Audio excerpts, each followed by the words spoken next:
God did not send his Son into the world to be its judge, but to be its Savior. Whoever believes in the Son is not judged, but whoever does not believe has already been judged, because he has not believed in God's only Son.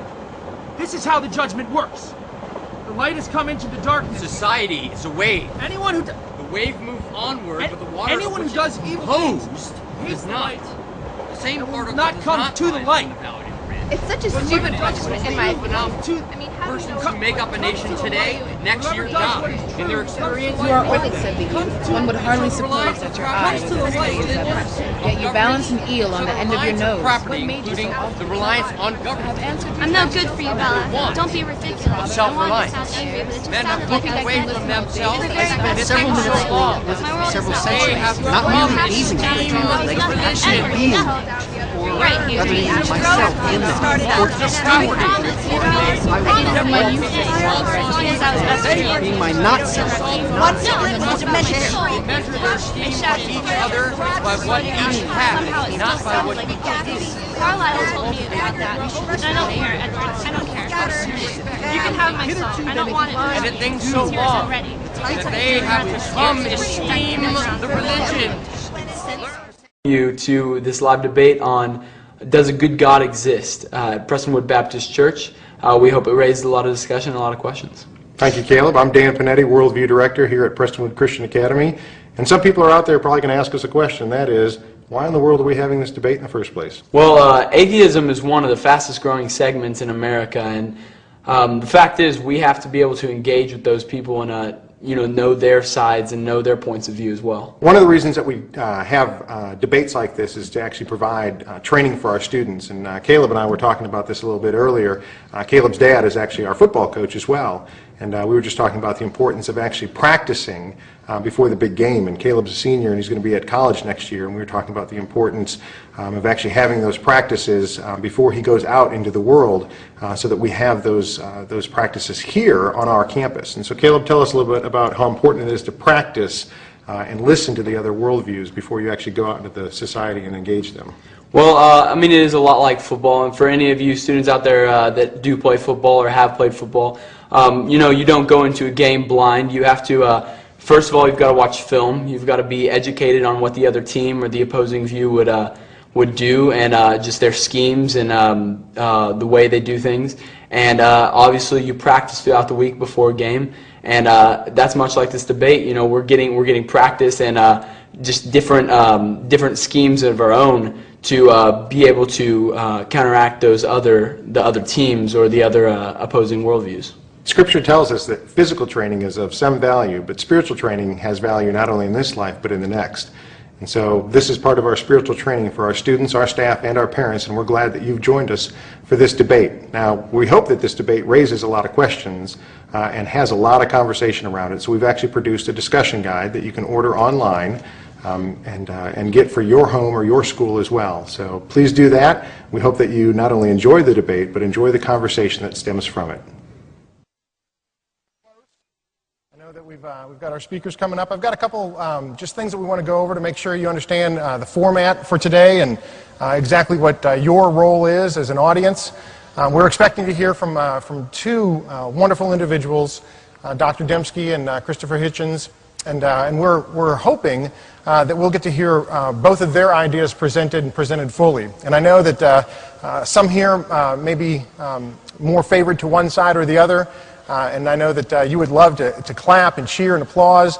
But what we're going to do is we're going to do a little golf clap, where it's kind of that nice polite clap. This is not the Happy Gilmore golf audience.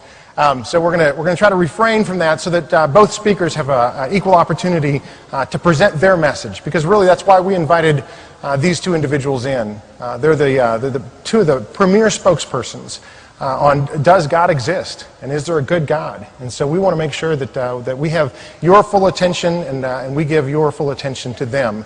And so at the end of the debate, at the very end, when they give their closing remarks, we'll make sure that they feel welcome and they know that we appreciate them so much for giving up their time and their talents to come here and spend time with us. But during the debate, if you would with me, just refrain from having too much applause or any outburst, and that would be great. What we're going to do is we're going to start out with opening statements from each, with Mr. Hitchens starting. They'll have each 15 minutes to give an opening statement, which actually is a little bit shorter than what they're used to, but because we're a little bit younger audience than what they're used to, I was just talking to Mr. Hitchens before, and he said, this is a little younger audience than what I'm used to being in front of. He's used to being in front of colleges and adults. And I said, well, we're going all the way down to 7th grade, and so we wanted to make it a little bit short. And I've got ADD as well, so I want to make sure that we kind of keep these things nice and short so I can pay attention as we go. But we'll have 15-minute opening statements, we'll have 10-minute rebuttals, and then we'll have 5-minute rebuttal to the rebuttals. We'll have 30 minutes for question and answers, and I need to make sure we understand exactly what we're going to do for this. For the question and answers, there's actually going to be cards in your aisle, okay, little note cards. And I want you to be thinking during the first opening statements if there's any questions that you'd like to ask either Dr. Dembski or Mr. Hitchens. Okay? After they're done with their opening statements, we're going to pause for a second and we're going to start collecting those cards.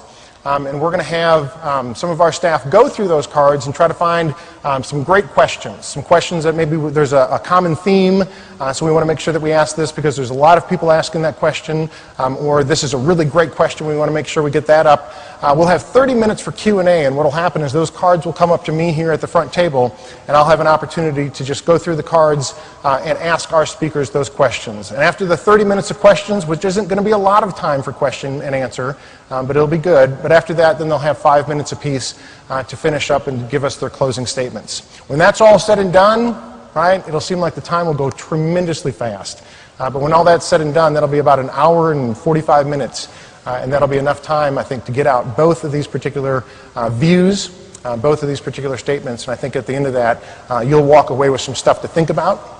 Some stuff to be challenged with, and some questions that you might have. And we hope that you take those questions and you search for the answer and you search for the truth. And that would be our great hope, is that you leave here saying, you know what, I need to go find the truth. What somebody said about a particular statement, I want to go see if that's true or not. The debate doesn't end here. This is where it starts. So go home. Prestonwood is a great church home. If you don't have one and you want to find a place that searches for the truth with you, using Scripture as our guide, this is a great place to come, and we'd invite you to join us here on the next Sunday that we have. And you're more than welcome to be here if you're not a member already. I want to set up the stage a little bit and let you just know who our two speakers are, who our debaters are. And we'll get them up here, and then you can have an opportunity to hear from them in their opening statements. A lot of you probably know Christopher Hitchens. He is one of the, probably the most widely known, this as controversial writers and critics in the media. He's just a tremendous writer. He's a great wordsmith.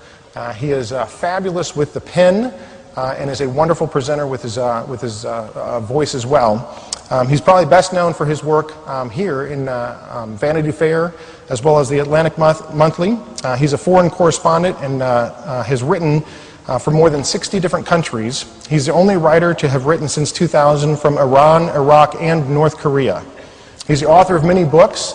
One of them, God Is Not Great, How Religion Destroys Everything or Poisons Everything, is probably one of his most popular ones, and he's recently released his memoirs, Hitch 22.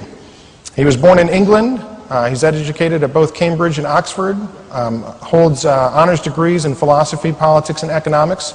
He moved to the United States in 1981 and has worked as a book reviewer, a writer, a commentator, a critic, and a social intellect for many publications. When he comes up here, please give Christopher Hitchens a warm welcome. To debate Christopher Hitchens, we brought in Dr. Bill Dembski. He was a research professor in philosophy at Southwestern Baptist Theological Seminary right here in Fort Worth, Texas. He directs its Center for Cultural Engagement. He's a senior fellow with the Discovery Institute, their Institute for Science, for Center for Science and Culture in Seattle, and a senior research scientist with the Evolutionary Informatics Lab. He has doctorates in both mathematics and philosophy and has published articles in mathematics, engineering, philosophy, and theology, as well as authored and edited over 20 different books. In his book, The Design Inference, Eliminating Chance Through Small Possibilities, it was the first book on intelligent design published by a major university press, and he examined the design argument in a post-Darwinian context. In 2009, he published a book on God's goodness titled The End of Christianity, Finding a Good God in an Evil World. He lectures widely on intelligent design and has appeared on numerous radio and television programs, including ABC's Nightline and Jon Stewart's The Daily Show. Now, before we bring them up, one other quick thing. I know we have media here. Obviously, we have our cameras running. One of the requests that we'll make to you is that we have no flash photography and that you don't actually videotape this yourself for your own personal use. We're being webcast live. If you need to see this after, it's actually going to be archived on our website at pcawebcast.com, and you can go and you can watch that at a later date. But for those of you who want to take flash photography, we'd ask you to refrain from that. There'll be plenty of pictures that are taken by the media, and you can see those later. So let's welcome our two guests, Christopher Hitchens and Dr. Bill Dembski.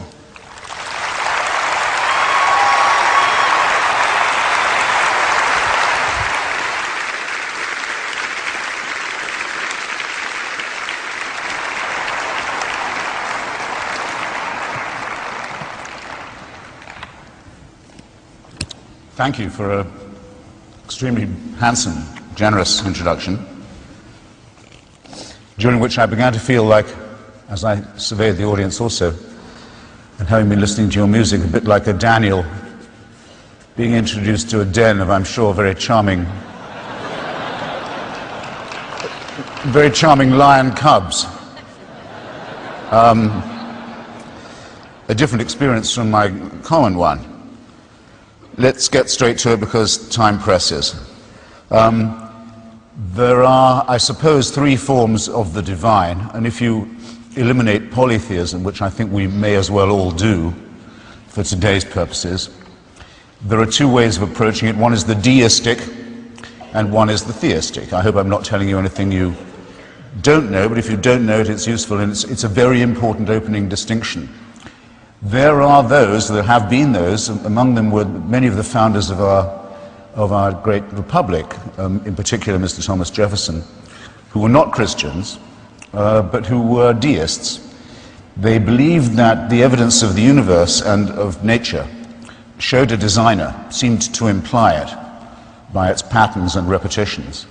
A very, very common usage in those days was that of the watch, which later turns up in Mr. Paley's Natural Theology, which for many, many years was the central Christian text in the argument for design. He says very simply, if you're an Aborigine and you're walking along a beach and you find a pocket watch ticking away, you don't know what it's for. You have no education that would enable you to judge its purpose, but you can tell it's not a rock, and you can tell it's not a vegetable, and you can tell it's been made by someone for some purpose.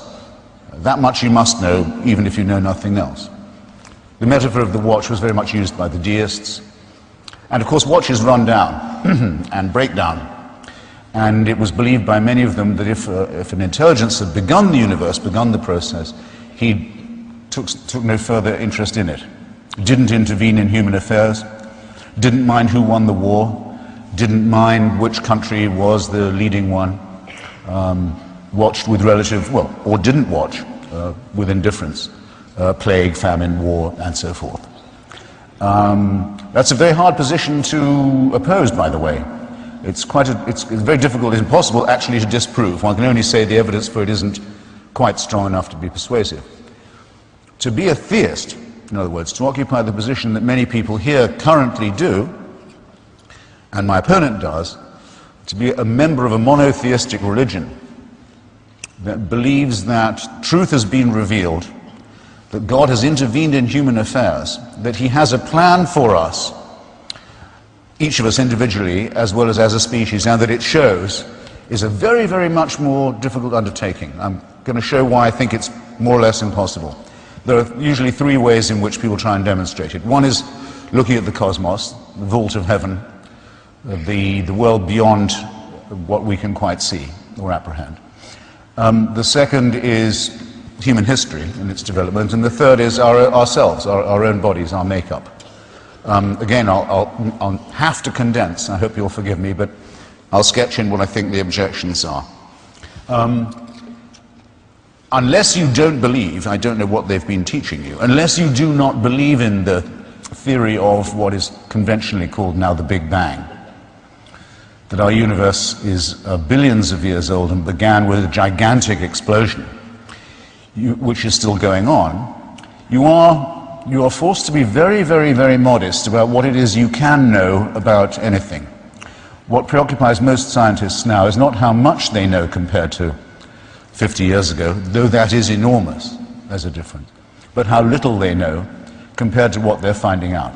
All these conclusions are very tentative, but minimally they must involve this. For a few milliseconds, really, of cosmic time, our species has lived on one very, very small rock in a very small solar system that's a part of a fantastically unimportant suburb in one of an uncountable number of galaxies.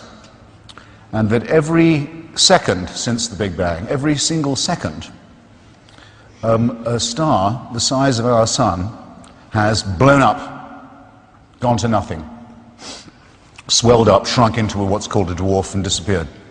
And that the matter of which we are made, cheer up by the way, you are all made of stardust, which is a good way of thinking about yourself, but that's the price of that stardust. And every second I've been speaking, another of those suns has gone out. And indeed, physicists now exist who can tell you the date, more or less the exact one, on which our sun will follow suit. So the old Christian revivalists who used to stand on the street corner with signs saying, "Repent, the end of the world is at hand," were in their way right. We know when it's coming to an end, and we know how it will be. But and we know something even more extraordinary, which is the rate of expansion of this explosion we're living through is actually speeding up. Our universe is flying apart further and faster than we thought it was. Now, I don't know about you, but I find it, and everyone who studies it professionally finds it impossible to reconcile this extraordinarily destructive, chaotic, self-destructive process, to find in it the finger of God, to find in that the idea of a design. And that's not just because we know so little about it, it's because what we know about it that's essential doesn't seem as if it's the intended result brought about by a divine, benign creator who loves every single one of us, living as we do on this tiny rock in this negligible suburb of the cosmos. So again, good luck if you want to, but if you're looking for God in the first instance, those are the difficulties you'll have to begin to encounter. If you want to take human history as a vindication, again I'd urge great caution on you. And I'll take a non-Christian example, if I may, though I think in all cases it's a big mistake to think that your own cause or your own country or your own side has God in its corner. For one thing, it commits the sin of pride, which I know you've been warned against, what the Greeks call hubris. It is probably better, as Abraham Lincoln said at a time when two sets of Christians were fighting over whether slavery was Christian or not, to decide the future of this union. Abraham Lincoln, who was also likewise not a Christian but a deist, if he was anything, said it might be more useful to find out if we are on God's side than whether he's on ours. But the temptation to enlist the cause of a good God is very strong. Indeed, there are many people in the world today, they're well known as jihadists, Muslim fundamentalists, people who want to kill, really do seriously want and intend to kill everyone in this room, who get the energy they've got and are willing to give their lives because they are so sure that God is with them. And if you want to believe that God intervenes on one side or another, and that God takes a hand in human history and human affairs, you have to grant it to them too. I don't know whether you're ready to do that, or you'd have to say, no, it's only true when we say so, which I think would be, wouldn't it, a rather unsatisfying argument. I'll take the case neither of the Christians nor the Jews but the Muslims. Excuse me, neither the Christians nor the Muslims but the Jews, who say they have a covenant with God, whose testament we Christians, we Western civilization, Christians include in the Holy Book. Those who claim to have met God, or whose leader met God face to face in the Sinai Peninsula, to have received the law, to have had a direct revelation of morality from him, to have a special covenant. Now, let me just say briefly what the problem with that has been for the Jewish religious leadership. About 10 years before I was born, about 50 to 60% of the Jewish people of Europe were put to death in disgusting ways by mass murder, gassing, immolation. In Christian Europe in the middle of the 20th century. And many people wondered how God could permit this to a people who he had made a special relationship with. And many people left the synagogue as a result. They stopped going. The Jewish people are in their majority now post-religious, secular, very largely for this reason. And some rabbis were bold enough to say, no, there is a reason for this. You fell away from God and you forgot Israel, you forgot Jerusalem. It's a punishment for exile, it's a punishment for inattention to the covenant. Many people who've seen their children burned alive said, I'm not listening to this, I'm leaving the religion. And many rabbis went quiet, thinking perhaps they shouldn't come up with any too instant explanation for such a fantastic human disaster and human crime. And they waited, and then the Israelis won a war in 1967 which got them back control of the holy places in Jerusalem. And then the rabbis blew the ram's horn again and said, no, we should have waited. Now we see the finger of God. It was all to drive us back to Palestine, where we should always have been, and to make us the owners of Jerusalem. Now we see what the design was. Well, I dare say you read the papers and watch the news. There isn't a single Israeli now who isn't wondering whether the victory in that war and the conquest of those holy places wasn't a disaster, hasn't led them into a terrible trap of endless war and confrontation in the Middle East, where their own hubris, their own occupation of other people's territory and holy places has led to a terrible impasse. There. Food, I hope, at any rate for thought. Probably the most I can do today is sow a little doubt and suggest a bit of reading. Then, our bodies. Well, again, I don't know what they've been telling you about Mr. Darwin and about where we come from and our kinship with other animal species, but I consider it a fairly settled question that our resemblance to other primates isn't exactly accidental. It's now possible to measure, in fact, in chromosomes. We are perhaps half a chromosome away from the chimpanzee, our nearest relative. All of you, when you were being born, when you were within your mother's womb, grew a coat of hair about 4 months in, and then shed it again, don't need it anymore. All of you have an appendix that isn't needed any longer for the kind of digestion that you do. All of you have the same teeth. That's why you have to work on your wisdom teeth so much, and other things for the kind of diet other primates used to have to live on. All of you bear what Charles Darwin himself at the end of Origin of Species calls the unmistakable stamp of our lowly origin. You're a mammal, a primate. Take heart, primates can do, capable of very great things, but we are adapted to an environment, the African savanna, which we abandoned. Why did we abandon it? Because if we didn't abandon it, we were going to go extinct. There was such a climate crisis in Africa all those thousands of years ago that the tiny tribe that was then us made the very smart decision to move north and out and away. It's reckoned by the National Geographic, I recommend you look this up, that the human species was down to less than 2,000 or 3,000 people at that point. And if it had not made this move, would have gone the way of, mark this figure, would have gone the way of 99.8%. 99.8% of all other species that have ever existed on this planet and gone extinct. Now I just rubbed that in once more. 99.8% of all the forms of life ever to appear on this terrestrial globe are gone, wiped out. And it was nearly us. And this doesn't to me give the evidence of a design, of the finger of a god of any kind, let alone one who wishes us well. It rather suggests to me that nature and the world and human life are a struggle. You'll tell me when I've got, won't you, sir, a minute or two. Give me a wave. Thank you. I felt I was getting close to trespassing on Dr. Dembski's time. Now, incidentally, it's really worth your time to write off to the National Geographic. They'll send you back a kit.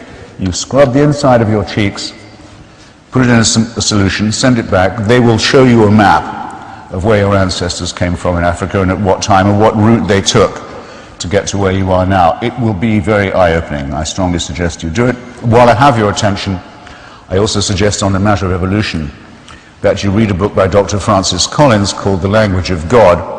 Dr. Collins, as you may know, ran the Human Genome Project, which analyzed our kinship with other animals, and we now know the whole extent of our genetic code and ID, including the messy gaps in it that are Dr. Dembski's speciality, and brought this in ahead of time and under budget, and is the greatest student of DNA and stem cells and all that go with it who we have amongst us. I would say the greatest American living physician. I am prejudiced. He's a great friend of mine. He's also been a great help to me in my current illness. He's a great American. He's also a great Christian. That's why I recommend him to you. A very strong and believing Christian. And the chapters in his book, The Language of God, that tell you, don't waste your time not believing in evolution. Don't let anyone tell you it didn't take place. Nice, simple, clear, brilliant chapter. Is a chapter you are not educated if you have not read. I'll close and say, because I've got only a minute, why wouldn't I believe in this? Why might one not want to believe in it, even if it could be true? Because my view is that it's not only not true, but it's probably a good thing it isn't.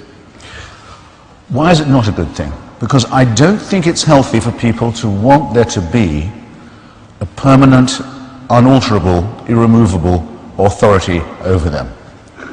I don't like the idea of a father who never goes away. And nor do you if you think about it. When you get closer to parenthood, you won't say to your children, don't worry, I'll never die. You won't be at my funeral, I'll be at yours. I'll be at your grandchildren's funeral. You'll never hear the end of me. That's actually not loving paternity. The idea of a king who cannot be deposed, very un-American idea as well as a very undemocratic one. The idea of a judge who doesn't allow a lawyer or a jury or an appeal. This is an appeal to absolutism. It's the part of ourselves that's not so nice, that wants security, that wants certainty, that wants to be taken care of. For hundreds and hundreds of years, the human struggle for freedom was against the worst kind of dictatorship of all, the theocracy, the one that claims it has God on its side, the divine right of kings, the feudal system, the monarchical one against which the American Revolution, with its secular humanism, took place. I believe the totalitarian temptation has to be resisted, and I believe this is one of its core and origin points. And so what I'm inviting you to do is to consider emancipating yourself from the idea that you selfishly are the sole object of all the wonders of the cosmos and of nature, because that's not a humble idea at all. It's a very arrogant one, and there's no evidence for it. You do better to emancipate yourself from it and do some real study of genetics and biology and cosmology.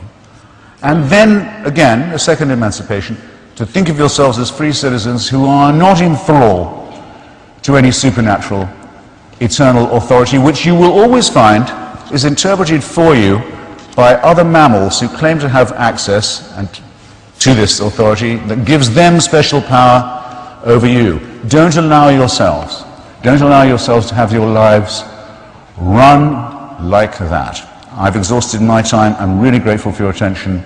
I can't wait to be back. Thanks. Thank you, Mr. Hitchens. For both of our speakers, if this might be helpful to you, over my right shoulder in the back, there should be a countdown clock that you'll see counting down for you. I don't know if you can see that or not. I'll give you a couple minutes warning because I can see the clock here in front of me as well. So, Dr. Dembski. Good morning. Thanks for this opportunity to be here. I'm grateful to Christopher Hitchens and to Prestonwood for giving me this opportunity. I want to address first the existence of God, and then in my next 10 minutes address the goodness of God. The existence of God is really the way to your question. Once that's settled, the goodness of God follows, I would say, straightforwardly. Although I could rehearse standard arguments for God's existence, I want in this debate to take a different tack. Christopher Hitchens disbelieves in God's existence. Why? Lack of evidence and evils perpetrated in the name of religion, he says. Yet his book, God is Not Great, reveals a more basic reason. Hitchens, as a scientific reductionist, believes science has given us new knowledge and that it destroys religious faith. What is this new knowledge? According to Hitchens, it is Darwinian evolution. You may ask what a chapter on evolution is doing in a book defending atheism. At the end of that chapter, Hitchens explains, quote, "We no longer have any need of a God to explain what is no longer mysterious." Let this sink in. Religion, according to Hitchens, renders biological origins mysterious. But now that Darwin has come and shown how natural selection explains biological origins, all is clear. Fellow atheist Richard Dawkins put it more memorably. Darwin made it possible to be an intellectually fulfilled atheist. It's no coincidence that Richard Dawkins, the world's best-known atheist, is also an evolutionary biologist. Atheists, like everyone else, need a creation story. Without God in the picture, something like Darwinian evolution has to be true. And so Hitchens, though a humanities guy, lectures his readers on proofs of evolution. Let's look at a few of these proofs as he gives them. 1. Junk DNA. If Darwin got it right, then our genes are cobbled together over a long evolutionary history, accumulating lots of useless DNA, junk, because it's easier for natural selection to keep copying junk than editing it out. This sounds plausible, but it is subject to experimental test. In fact, recent findings show that much of this so-called junk DNA regulates gene expression. This is true even of repetitive DNA, the quintessential DNA junk. The forthcoming book titled The Myth of Junk DNA details these findings. 2. The Cambrian explosion. This refers to a narrow slice of the fossil record in which the main animal body plans appear suddenly without any precursors. The Cambrian explosion was a mystery in Darwin's day, and it remains a mystery to this day. Paleontologist Peter Ward writes about the Cambrian explosion as follows, quote, "The seemingly sudden appearance of skeletonized life has been one of the most perplexing puzzles of the fossil record. How is it that animals as complex as trilobites and brachiopods could spring forth so suddenly, completely formed without a trace of their ancestors in the underlying strata? If ever there was evidence suggesting divine creation, surely the Precambrian and Cambrian transition, known from numerous locations across the face of the earth, is it." Now Ward, like Hitchens, is an atheist, so he tries to soften this statement later, but the mystery remains. For more on the Cambrian explosion, see my book, The Design of Life. 3rd point, the inverted retina. Vertebrate eyes have nerve cells in front of the light-sensitive retinal cells. This means that light first has to pass through a barrier before being detected. This seems counterintuitive, but there are good functional reasons for it. A visual system needs 3 things: speed, resolution, and above all, sensitivity. If the eye isn't sensing light, it's useless. Now, it turns out that the light-sensitive cells are the most oxygen-greedy cells of all cells, and they get their oxygen from blood.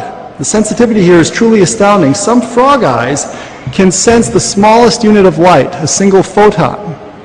Positioning the nerves in front of the light-sensitive retinal cells ensures maximal blood supply to the retina and thus maximal sensitivity. But the story gets better. In 2007, it was reported in the Proceedings of the National Academy of Sciences that Miller glial cells, these are the little cells, the fat cells that coat the nerves, act as optical fibers conveying light to the retina. As the abstract in the article notes, quote, their parallel array in the retina is reminiscent of fiber optic plates used for low distortion image transfer. Thus, Miller cells seem to mediate the image transfer through the vertebrate retina with minimal distortion and low loss. This finding elucidates a fundamental feature of the inverted retina as an optical system and ascribes a new function to the glial cells. So the vertebrate eye is much more sophisticated than Darwinists, on their low expectations of design, suspected. And thanks to these Miller glial cells, the eye's resolution is magnificent. This is completely unexpected. The problems with Hitchens' proofs of evolution don't end here. All his proofs are easily deconstructed. I'm happy to do so during the Q&A, and I have his book with me. Hitchens is obsessed with the human eye, the same eye that has allowed him to read and educate himself as an atheist. Observing different types of eyes in nature, he repeats the chestnut that natural selection gradually has turned a light-sensitive spot into a full-fledged camera eye. No mention that eyes have to be built in embryological development, or that eyes are only as good as their associated neural processing. No details about the genetic changes that would be needed to affect such a transformation. And it's not just that Hitchens doesn't provide that, nobody provides that when they tell these just so stories about how the eye evolved. But to really make his case, Hitchens cites Dan Milson and Susan Pelger's mathematical model of eye evolution, which he claims shows that eyes could evolve in a geological instant. Let me tell you a secret about mathematical models and computer simulations. Unless you tether them to real observable processes, you can use them to prove anything, in which case they prove nothing. The model of Milson and Pelger, which Hitchens praises loudly, is of this sort. I can write a computer program that evolves Richard Nixon into Christopher Hitchens, the scary thought. Such simulations prove absolutely nothing. I know what you're all thinking. Since the evidence for evolution is so underwhelming, and since Hitchens has hitched his wagon to evolution, shouldn't he now be ready to abandon evolution and consider the existence of God? Yet this is precisely what he will not do. His atheism demands a materialistic form of evolution, and there's only one going theory of it, namely Darwinism.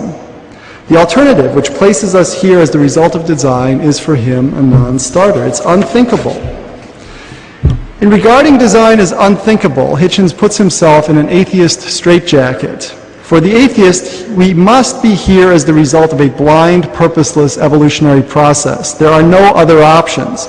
Atheism demands evolution. Okay, it's not that evolution forces you to be an atheist, but if you are an atheist, that is your only option. For the theist, on the other hand, it's possible that God used an evolutionary process to deposit us here. But it's also possible that God deposited us here in ways that make our design evident. Either of these are live options for the theist, and the theist can consider them fairly. Atheism, however, cannot live without Darwin. Hitchens needs evolution to be true. His treatment of it is therefore calm and deferential, albeit mistaken. By contrast, his treatment of theology and biblical studies is boorish and obtuse.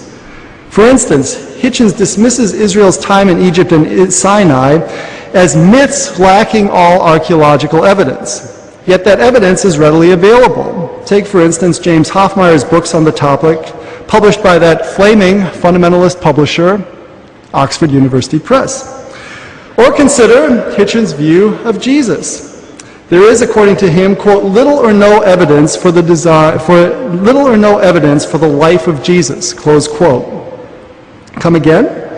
It's one thing to deny the miracles attributed to Jesus, but to say, as Hitchens does, that Jesus is, quote, not a historical figure, close quote, is contrarian silliness. For all his talk about freedom of inquiry and enlightenment rationality, Hitchens exhibits a very selective concern for truth. What seems to matter most to him is not whether a claim is true, but whether it makes a good stick to beat religion. Deny that Jesus was real? If it helps advance the atheist agenda, go for it, especially since it's easy to get away with this in an age of theological illiteracy. Whenever Hitchens invokes science against religion, one gets the impression that a juggernaut is rushing forward, crushing everything in its path. Science advances, religion retreats. This is wishful thinking. Fact is, as any historian of science understands, science is not a cumulative enterprise. So reversals, retractions, and revolutions play as much a role in science as insights, illuminations, and intellectual breakthroughs. Thus, new scientific advances, far from undercutting religion, can in fact overturn anti-theistic conclusions derived from prior scientific mistakes. Chemical evolution is a case in point. Chemical evolution attempts to describe how non-living chemicals arrange themselves into first life. Atheism requires that chemicals have this ability. Darwin attempted to strengthen the atheist's hand by arguing that first life was so simple it required no designer. Darwin's argument, made in a letter to Joseph Hooker, has since shown itself to be a failed argument from ignorance. Precisely because of what Darwin didn't know about the complexity of the cell, microscopy being quite limited in the 1800s, he thought the cell was so simple that it could easily self-assemble from ordinary non-living matter. Now, I point out to you that these arguments from ignorance charges apply both ways. I mean, it's possible to argue from ignorance for design, but it's possible also to argue from ignorance for non-design. The revolution in molecular biology of the last 50 years has given the lie to this misconception about chemical evolution. We now know that every cell, and all life is composed of cells, is a vastly complicated assembly of interconnected technologies that argue for intelligent design. We need to be engineers to understand what's inside the cell, and the level of engineering we find there far exceeds anything humans have invented. There's a whole field of engineering called biomimetics, where you look to the engineering that we find in living things and then use that to invent technologies for our use and pleasure. Now, if you want to see this, just the complexity of the cell, I urge you to get your PDA, call up YouTube, and punch in, quote, inner life of the cell. And my feelings won't be hurt if you do that right now while I drone on here. I just mentioned that what for Hitchens is a dirty word, intelligent design. For Hitchens, intelligent design, or ID as it's now abbreviated, is just rebranded creationism. It is religion and not science. But in fact, intelligent design covers a broad range of special sciences, including forensic science, archaeology, and the search for extraterrestrial intelligence, or SETI. Intelligent design, by definition, is the study of patterns in nature that are best explained as the product of intelligence. Let me give that to you again. The study of patterns in nature that are best explained as the product of intelligence. It is a basic feature of human rationality to identify the products of intelligence and distinguish them from the products of natural forces. Okay, even our language draws that distinction. Was it the result of intention, purpose, design, intelligence? Was it the result of chance, accident, randomness, noise, necessity, chance, necessity? This is a fundamental way we have of making sense of the world. So, and many special sciences capitalize on this distinction. They would not be possible without it. In 1998, I published a statistical monograph with Cambridge University Press. It was titled The Design Inference, and Dan Panetti kindly mentioned that book. In it, I laid out a probabilistic method for drawing this distinction between design and accident. Essentially, this method triangulates on design by identifying independently given patterns, known as specifications, that are complex in the sense of being hard to reproduce by chance. And we see this in many, many different contexts. You may have seen the movie Contact, for instance, which came out the summer of 1997, but it was based on a novel by Carl Sagan, in which you have these SETI researchers, these extraterrestrial intelligence researchers. They're looking for signs of intelligence from outer space. And what convinces them that they've come across an intelligence from outer space? It's not that little green men come to Earth and then we can do experiments on them. It's just that we get these radio signals. What would tell us that a radio signal is the result of intelligence as opposed to the result of random radio noise? That's a scientific question, and it's one that intelligent design poses. In fact, it's at the center of intelligent design. So to dismiss it as rebranded creationism, I think really misses the point. Anyway, if you saw that movie, there's a moment at which contact is made, where the alien intelligences have made themselves evident, and it's when the radio astronomers find a long sequence of prime numbers. These prime numbers are mathematically salient. They're specified, and they're also complex. It's a long sequence of prime numbers. It's not just, prime numbers are numbers divisible by themselves in ones, so it's not just 2, 3, end of story. You know, I mean, if you're monitoring millions of radio channels, you'll find a very brief sequence of prime numbers. But a long sequence, well, that's not going to happen by chance. And this is, I mean, we know this. Highly improbable events happen all the time, but if that event also matches a given pattern, a specification, then we know, we're dealing with design. All the mystery novels, all the cases of forensic science depend on this sort of drawing this inference. Did this person die by foul play? That would be design. Or did they die by natural causes? That would be non-design. Okay. So this method then identifies what I call specified complexity. In the design inference, I showed how this method applies outside biology. By the way, when I did this outside biology, I was in good shape. People were writing all sorts of nice things about my work. Once I applied it in biology, though, my career went down the toilet and I can no longer get a job in the mainstream academic world. And you can actually look at this. I mean, they're wonderful endorsements on the back of of my book. which have been pulled in the paperback edition, and in fact one of the best endorsements by philosopher of biology Bill Wimsatt at University of Chicago, who was at my dissertation defense when I did that book, or did the dissertation because it was based on a philosophy dissertation. He is, in a subsequent blurb on the back of a book, he says, "This book completely deconstructs Dembski, who's trying to take science back to the Middle Ages." Okay, that's 10 years later. So actually I think my work has gotten better over the years, but this is how it goes. I mean, ideology infects this debate, and it's a religion, if you will. The same motions are at play which Christopher Hitchens inveighs against in the religious world, I find in the academic world. Maybe we can talk about that at some point. Anyway, I better get back to my prepared remarks here. In the design inference, I showed how this method applies outside biology. Subsequent work, I showed how it applies in biology. We found that Darwinian evolution came up short and that ample evidence of design is found there. For a nice summary of this work, I would refer you to Stephen Meyer's book, Signature in the Cell, or my book, The Design of Life, which I think may be out there for sale. Just as getting from Darwinian evolution to atheism is not a big stretch, so getting from design in biology to theism is not a big stretch. Are we therefore ready to agree that God exists now? That we have seen Richard Hitchens' proofs of evolution fail, the intelligent design alternative succeed, and that his critiques of theology are self-serving? By itself, my argument establishes a designer behind the universe, a Kantian architect, if you will. For the purposes of this debate, however, I think we're pretty close to closing escrow. Note that the full positive case for God's existence can and should be fleshed out. Typically, such a case flows from critical reflection on the big questions of life. Why is there something rather than nothing? Where did we come from? Where are we going? Why should we take morality seriously? Why is the world comprehensible to our minds? Why does mathematics, presumably a human invention, have such a precise purchase on physical reality? Each of these questions can, in my view, be answered better within a theistic than an atheistic worldview. And then there are the specific historical questions. Did Jesus really live at all? Which Christopher Hitchens seems to doubt. Did he resurrect from the dead? What is the evidence for that?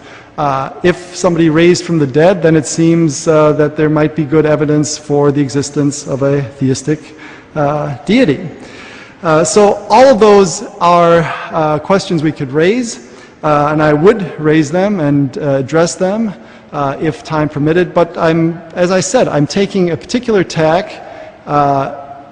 Christopher Hitchens makes his case for atheism by looking to Darwinism. He needs that, and so I've focused on deconstructing that. And let me say this also, intelligent design is a scientific program, but it has theological implications. That said, evolution, in the sense of a purely materialistic form of evolution, the type of evolution that Darwin came up with, also has implications. And I would say they are theological implications. They're anti-theological implications, but anti-theological implications are theological implications. When Stephen Jay Gould, for instance, who in his time was the best-known evolutionist this side of the Atlantic, remarked in his book, Ever Since Darwin, we know that we were not created in the image of a benevolent God. How does he know that? That's a theological claim. So intelligent design is friendly to theism in a way that evolution is not. And as I said, if you are an atheist, you must be an evolutionist. The implication runs from atheism to evolution. It does not run from evolution to atheism. It may be that God has just set up the world to evolve that way. That would be an option for a deity. But if you are an atheist, you must go with evolution, and a blind, purposeless form of it, one where you don't see any evidence of design. So that's where I'm going to leave the discussion about God's existence. I haven't argued for the full-blown deity, but I've gotten you at least into the ballpark of a deity. And so that's where I'll leave it. Thank you.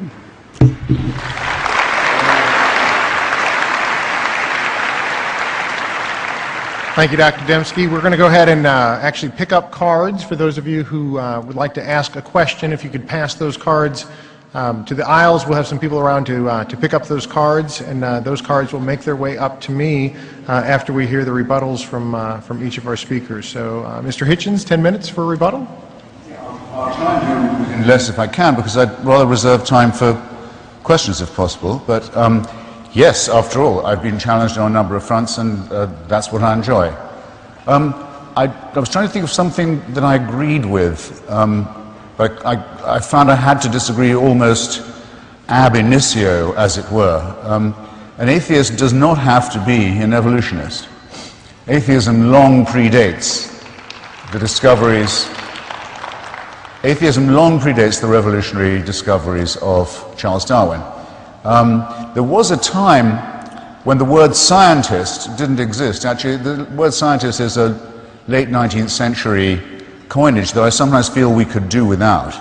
In the time of Sir Isaac Newton, for example, people who did the work of the sort that he did were called natural philosophers. And I think that it's important to realize that science is not just the study of the material world or laboratories. I mean, after all, Sir Isaac Newton may have been a very, very, very great scientist, but he maintained a furnace in his room in Cambridge at all times because he was also an alchemist and believed he would one day find out how to turn base metals into gold. He's one of a long line of people who were genius crackpots. He believed, for example, that the Pope was the Antichrist. Maybe it's true. And that if you could find the measurements of the old temple, that would be far more useful than knowing what the measurements of gravity were.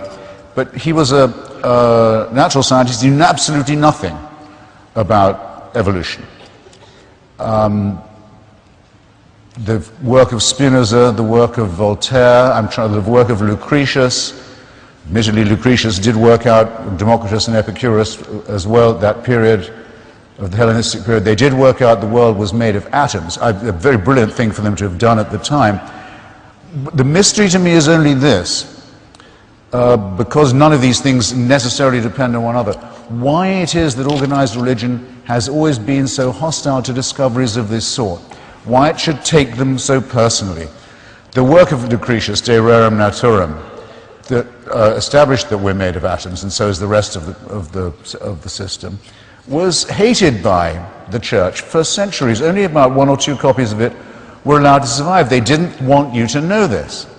As you know, the church didn't want Galileo to look through a tube and see, make the disconcerting discovery that the sun doesn't go round us, we go round the sun. I presume now no one is going to give me an argument about that today. Why would anyone care which way it worked? Well, because if the sun doesn't go round us, we're not the center of the universe, which makes it, doesn't it, fractionally less likely that we're the objects of the whole thing. If we revolve around something else, it could be we're not the sole object of a huge cosmic divine design. So what I've been trying to attack today, and I've given no reason to want to attack it less, is this reassuring idea that it's all about us, this solipsistic, selfish, I think, unscientific idea. The work of Darwin and later of innumerable writers, many of whom are Christian, on evolution, shows that there's absolutely no necessity at all for an incompatibility between a private belief in God and a recognition that we arose out of natural selection and random mutation. Let me just take the question of the eye. I think Dr. Dembski said I was obsessed with it. That's absolutely not true. It's simply that Darwin himself doubted at first that the eye could have evolved, given its complexity, and because the eye is the example most commonly brought up, so I thought, okay, in my book I'll take the most complex and the most difficult and the most well-known example. And you can look at my book, or you can look at a very brilliant chapter in Richard Dawkins' book, Climbing Mount Improbable, beautiful short chapter on the 25 different evolutions of the eye and the different ways in which it's taken place. I have contributed to this because I'm not a scientist. Only one small thing, but I'll give it to you anyway. You may have seen, you should have seen, a wonderful series made by the British Broadcasting Corporation called Planet Earth. It's the greatest photography of the natural world you'll ever see. It's absolutely extraordinary.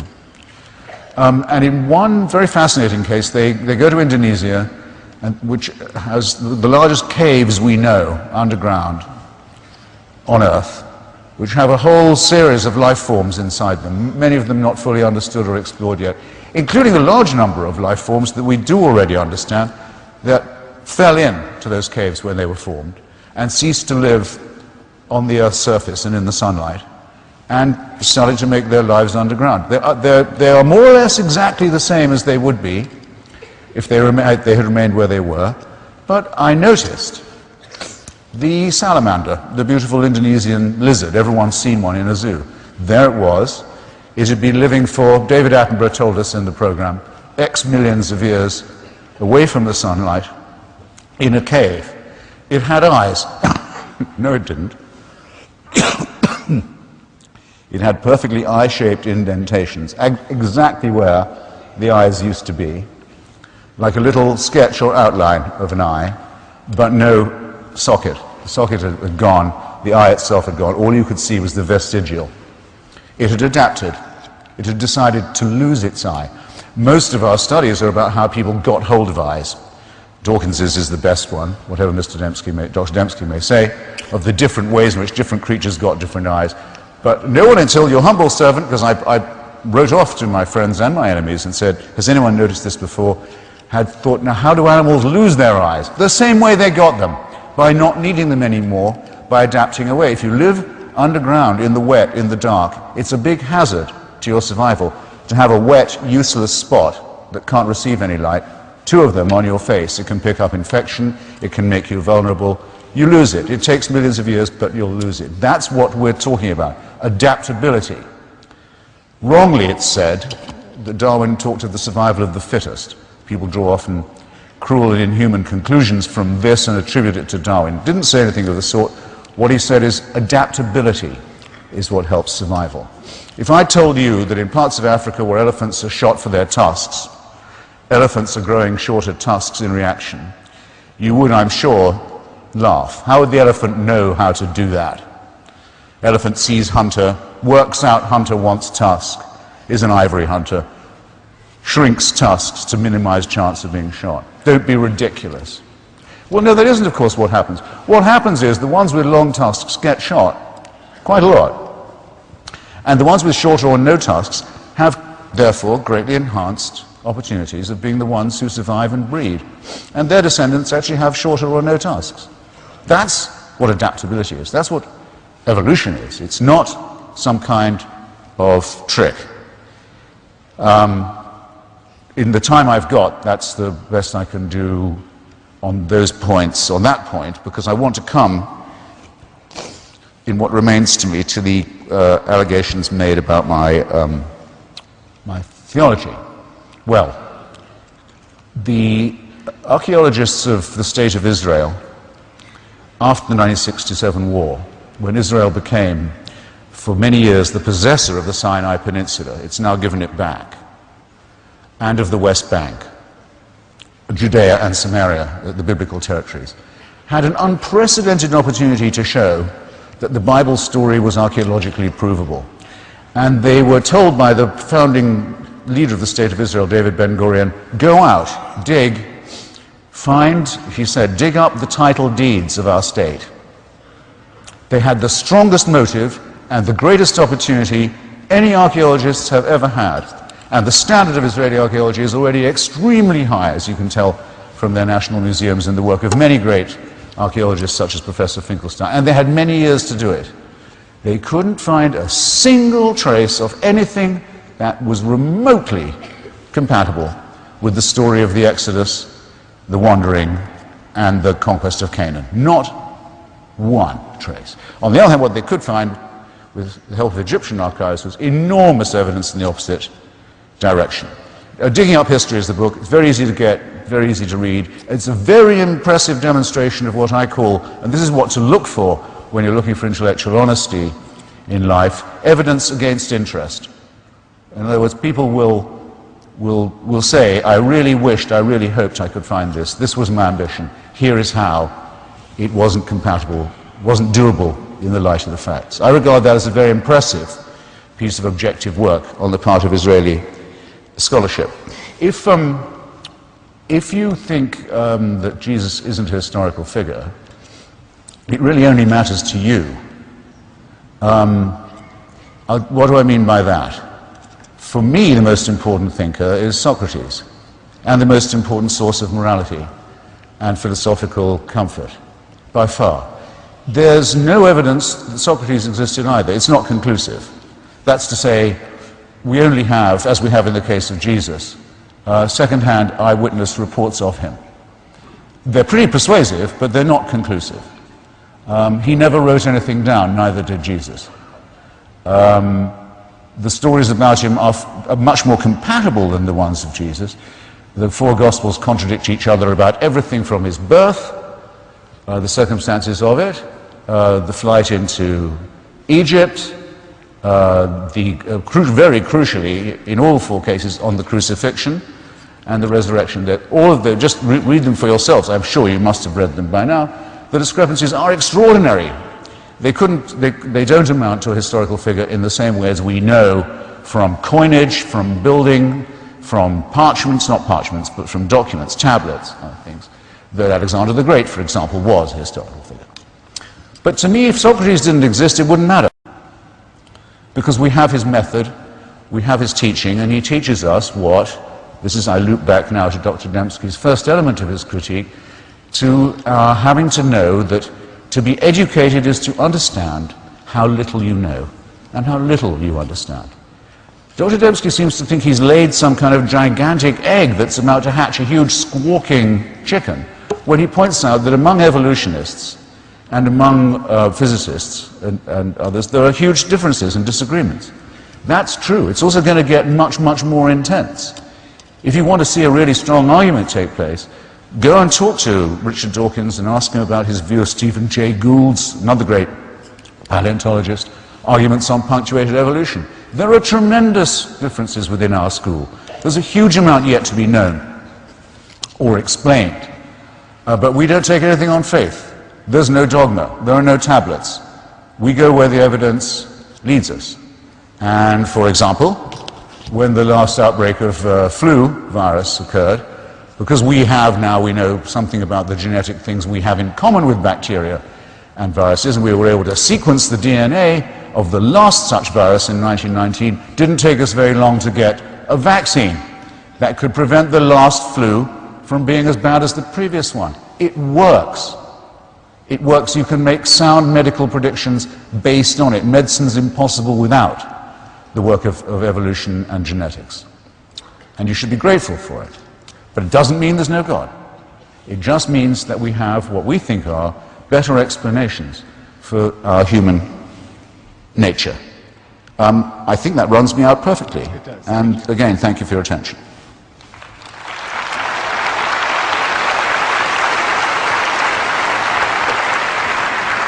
Thank you, Dr. Dembski. Very good. The topic of this debate is on the existence and goodness of God, and I want to focus on in this next 10 minutes on the goodness of God, arguing for that. But I do want to just say a few things about some of the comments that Christopher Hitchens just made.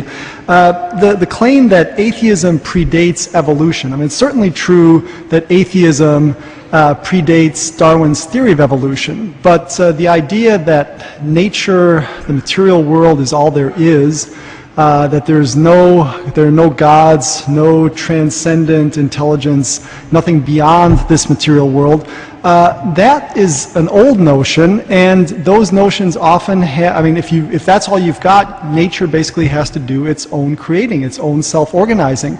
And it's not surprising then that in the materialist philosophers of old, Christopher mentions Lucretius, for instance, you have a prototype of Darwinian evolution, of natural selection in his De Rerum Natura. I mean, I read this with my students.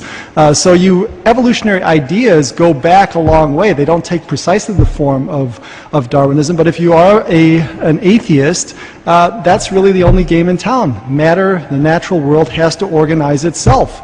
And if you look at the old creation myths, Enuma Elish, the Greek creation myths, Hesiod's theogony, what you find are natural forces, the cosmic egg, the waters, Tiamat and Apsu, sweet and salt waters in the Babylonian mythology, and they organize themselves, and then finally at the end you get Marduk, the prince of the gods. So you go from simplicity to complexity, and that's always the direction of evolution. Now it's interesting, he brings up vestigiality, the cave fish. It's a very different thing losing an eye and gaining an eye. I mean, if you have an eye, you go put the fish in a cave, you have these cave fish, and all you need to do is disable some gene or some promoter or something, and the eye is gone, and it's not needed. Evolution doesn't have to try to get it back because it's gone and it's not needed.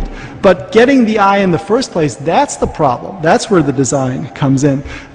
Christopher mentions the appendix. Actually, the appendix has a use. I mean, it's recently been found that it's a repositor of these probiotics. And it's been implicated in the immune system. I mean, that's been known actually for a number of years. But so whenever you ascribe vestigiality, you are in danger of making an argument from ignorance, because it may be that some use ends up being found. Although I would admit that with the cave fish, that's not going to happen. The claim that medicine would be impossible without evolution. What are we talking about? I mean, nobody in the intelligent design community doubts that Darwin. Let me put it positively. Everybody accepts that Darwin got something right. The point is, how big of a picture, how much did he get right?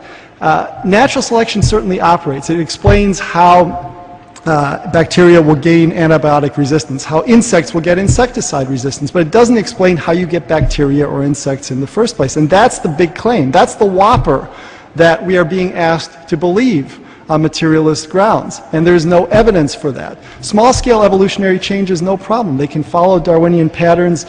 We accept that. But this is always a problem in science, where you take a theory, get a good idea, and then you try to totalize it and apply it to everything, and what you find is that usually after time you find that the scope of the theory needs to be contracted and that there is a proper range of applicability of the theory. And that's, I think, what we found with Darwin. So Darwin was a great scientist. I don't mean to take anything away from him, but this totalization of Darwin has continued. And to mention Stephen Jay Gould and Richard Dawkins, if you read Stephen Jay Gould's great tome at the end, this 1,400-page brontosaurus of a book on the structure of evolution, what you find is that he, in the end, capitulates to Darwin, that Darwin got it basically right. Punctuated equilibrium is just a slight modification. It's not a revolution within Darwinian thinking. So I could go on about this, but I do want to address the goodness of God, since that is also a stated topic of the debate. So last time I argued that God exists. The next order of business is to establish God's goodness. It's here that Hitchens mounts his loudest attack against religious people and against God himself. His motto in such attacks is, heads I win, tails you lose. Thus, if religious people behave badly, that counts against God. On the other hand, if they behave well, that means nothing, because non-religious people can behave well also. In establishing God's goodness, let's therefore first level the playing field. The 6th century Christian philosopher Boethius helps us here. In his Consolation of Philosophy, Boethius states the following paradox. If God exists, whence evil? But whence good if God does not exist? Boethius contrasts the problem that evil poses for theism with the problem that good poses for atheism. The problem of good does not receive nearly as much attention as the problem of evil, but it is the more basic problem. That's because evil always presupposes a good that has been subverted or corrupted. All our words for evil make this plain. The New Testament word for sin, Greek hamartia, presupposes a target that's been missed. Deviation presupposes a way, a via, Latin via, from which we've departed. Injustice presupposes justice, and so on. So let's ask, who's got the worst problem? The theist or the atheist? Start with the theist. God is the source of all being and purpose. Given God's existence, what sense does it make to deny God's goodness? None. Indeed, denying God's goodness is logically and rationally incoherent. It's absurd. To see this, consider what it would mean to assert that God is not good. Presumably, this would mean that God violated some moral standard. Whose moral standard? One devised by Christopher Hitchens? God owes Hitchens nothing, nor does he owe us any. He owes us nothing either. I want to add that. To say that God is not good must therefore mean that God has violated an objective moral standard. But since God is the source of all being and purpose, any such objective moral standard cannot reside outside God. Such a standard must therefore derive from God himself. But in that case, how can God violate it? God himself is the standard then.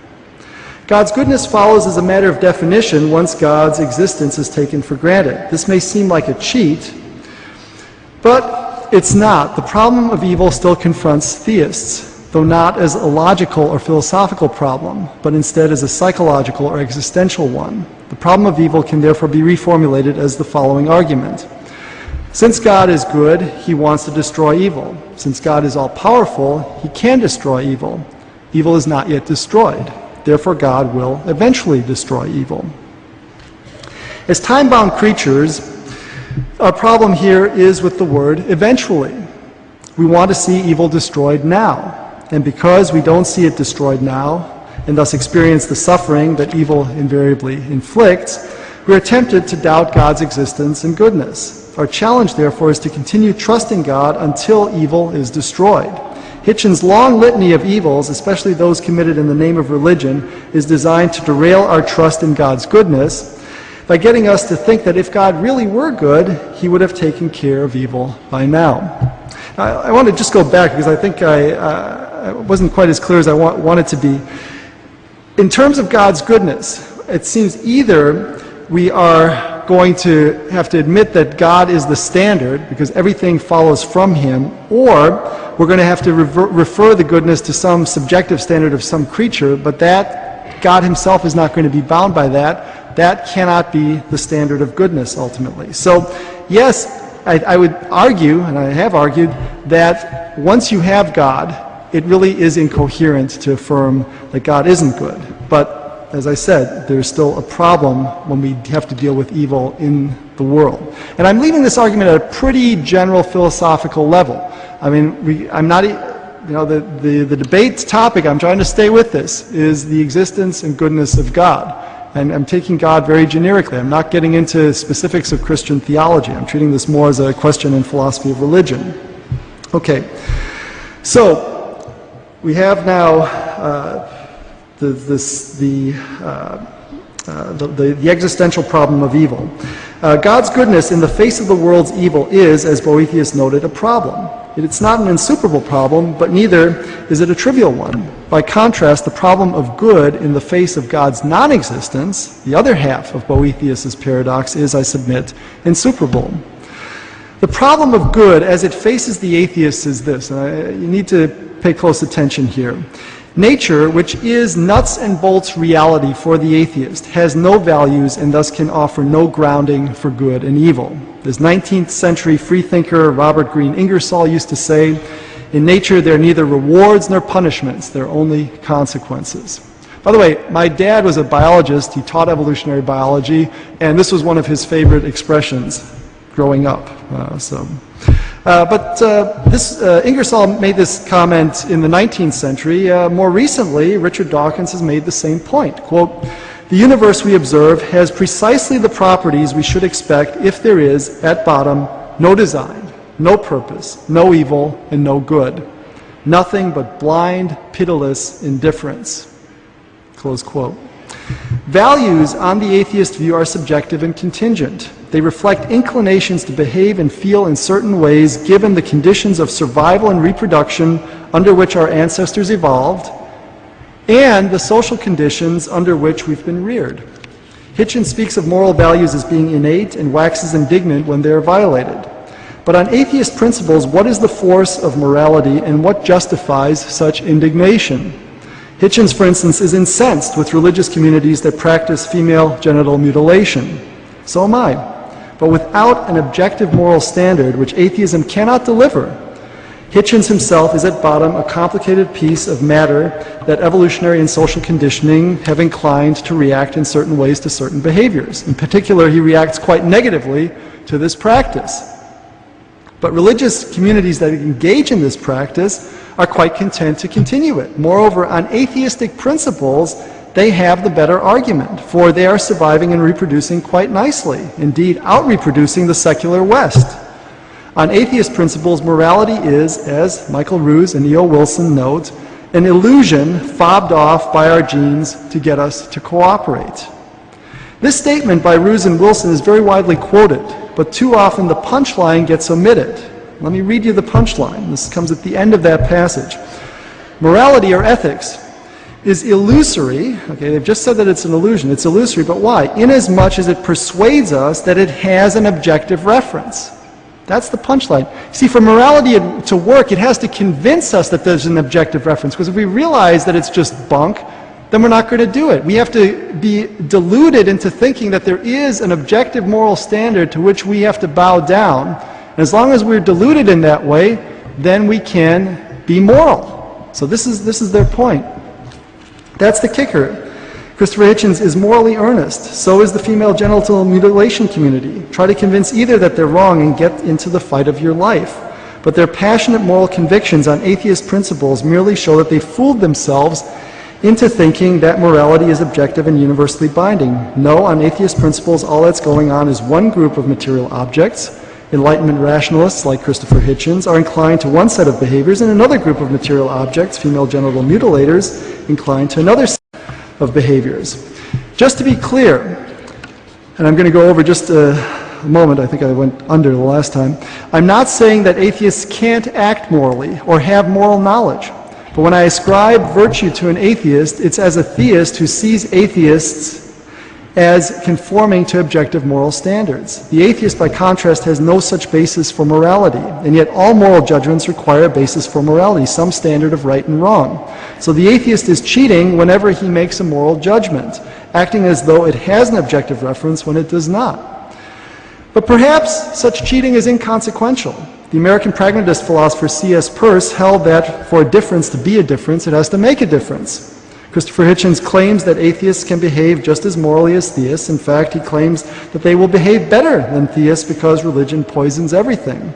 At the end of his book, he therefore poses the following question: name an ethical statement or action made or performed by a person of faith that could not have been made or performed by a non-believer. I've since asked this question at every stop and haven't yet had a reply. Close quote. But Hitchens has posed the wrong question. Since God exists and has created us, we all have moral knowledge built into us by God and thus are capable of performing the same ethical actions. Hitchens' question therefore answers itself. A far more interesting question would have been, given a moral action, what is the profile of those who engage or refrain in engaging in it? And do religious as well as anti-religious factors play a significant role here? Consider eugenics, euthanasia, and abortion. Those who oppose these actions are largely people of faith. They see humanity as made in God's image, and therefore human life is sacred. Accordingly, it would be a profanation for them to engage in these acts. Conversely, those who embrace these actions are largely anti-religious secularists. They see humans as evolved mammals, pieces of complicated matter in motion with no transcendent value. Obviously, then, theism and atheism have profoundly different moral consequences. Here's a difference that makes a difference. At the heart of this difference is the existence and goodness of God. And for that last thing on eugenics and euthanasia and abortion, I would refer you to John West's book, Darwin Day in America. Thank you.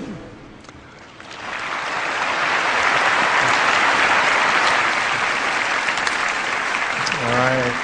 Thank you, Dr. Dembski. Christopher, you have 5 minutes. 5 minutes on 5 minutes on the goodness of God. Okay, never one to refuse a challenge. I don't really know what it's like being a Christian, but it seems to me that if I was one, there are reasons I would want to object to the Dembski view. First, I think this attempt to prove the existence of God by what we would normally call something like scientific evidence, which is a restless need that the religious have, I think partly because we keep taunting them with not ever coming up with enough conclusive evidence, so they keep coming up with more. I mean, after all, the Big Bang was actually originally thought of by a Catholic priest in holy orders at the University of Louvain in Belgium, and he took it to the Pope. Pope Leo, I think it was, who said, well, if you like, I'll make it official dogma. I'll say that Christians have to believe it. And the professor said, well, no, Your Holiness, that's not quite what I mean. But very often when not in this case, but when something marvelous and various and awe-inspiring, like the theory of evolution or the theory of the Big Bang, is finally accepted by most, if not all people, Christians simply say, well, that just proves God is even more ingenious than we thought. He must be responsible for all that too. Please always beware of an argument that appears to explain everything. It's very likely to explain nothing. But there's another reason why I think I would be a little uneasy at arguments of this kind that try and wrench evidence into theological shape. This is my question for you to ponder, where's the need for faith in that case? If it can be proved in the same way as a proposition of mine has to be proved or has to fall, what need for faith? What need for the suffering, the struggle to achieve faith and maintain it? There'd be no need for faith if there really was evidence, would there? I don't see. I'd love to know how you bridge this gap.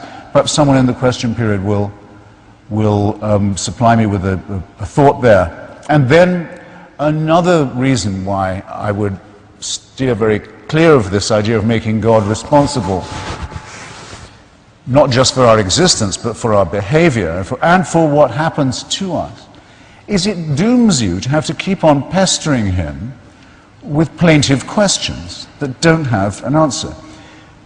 I found a complete point of agreement with Dr. Dembski. It's absolutely true. If I was a Christian, I would not think that God owed me an explanation.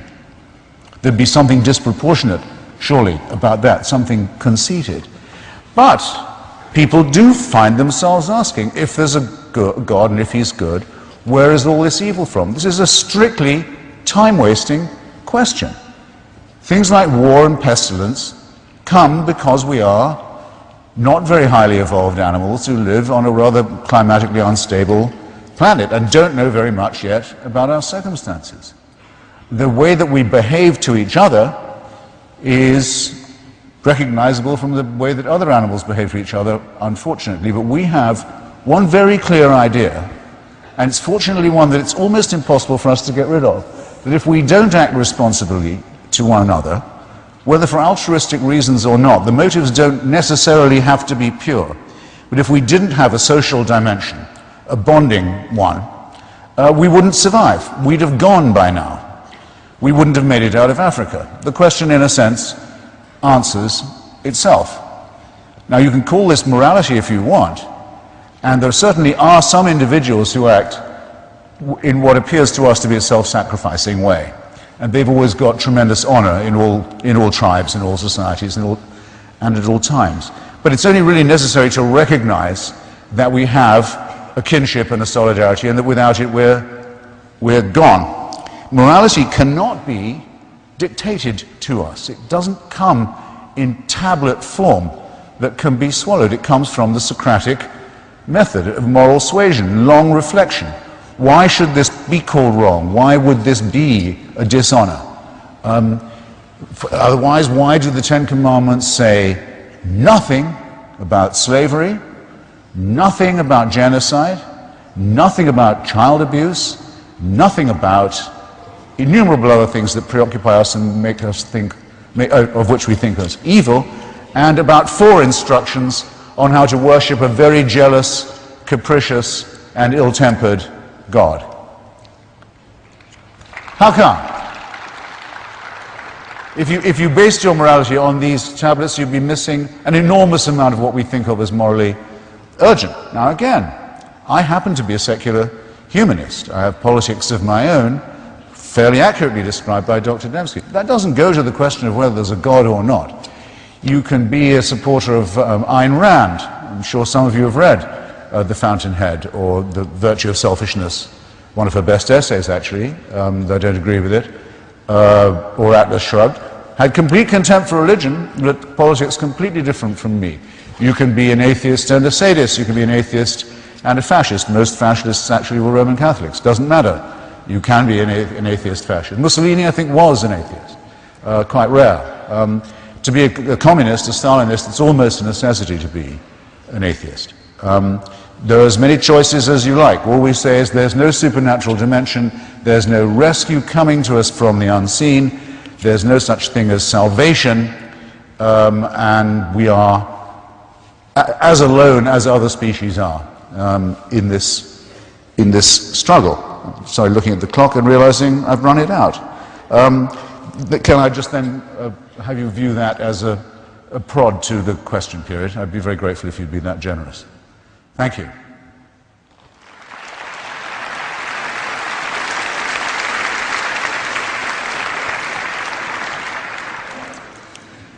Okay. Let me, I'm going to focus more on the scientific questions because that's really where I've been punching away. I think, as I said, I think from looking at Christopher Hitchens' book, it seems that ultimately the question of science, and that science has given us new knowledge, has been at the center of his justification of atheism, insofar as he justifies it. So I want to look at a few of the scientific issues that he has raised, which I've not yet discussed. One thing that he keeps bringing up is this Copernican or super-Copernican principle, the idea that Copernicus displaced us from the center of the universe. That we had been on Earth, and then everything, the heavens were going around the Earth, and when that happened, that somehow we had a pride and we knew that we were at the center of God's attentions, and then somehow when that changed, when Copernicus put us revolving around the sun, then somehow our place was minimized, and then as we found that the heavens are much bigger than we ever suspected, our place has been shrinking and shrinking and shrinking. And Carl Sagan referred to the pale blue dot, that our planet is a little dot, and that there's really nothing there, that we're very insignificant because of our small place in the cosmos. Now it's interesting, if you look at the ancients, when they saw the humans on Earth as at the center of things, they did not regard this as a place of privilege. The Earth, in this ancient conception, was a place of decay, corruption. Motions were straight because motions would come to an end. The heavens around them, that was the place of eternity, and in fact God was thought to reside beyond these heavens that were circling the earth. So my point is just that we thought that we had this privileged, the common conception is that we had this privileged place, but actually the ancients didn't see it as a privileged place at all. They saw the privileged place as way beyond the heavens. So, yeah. Christians did that.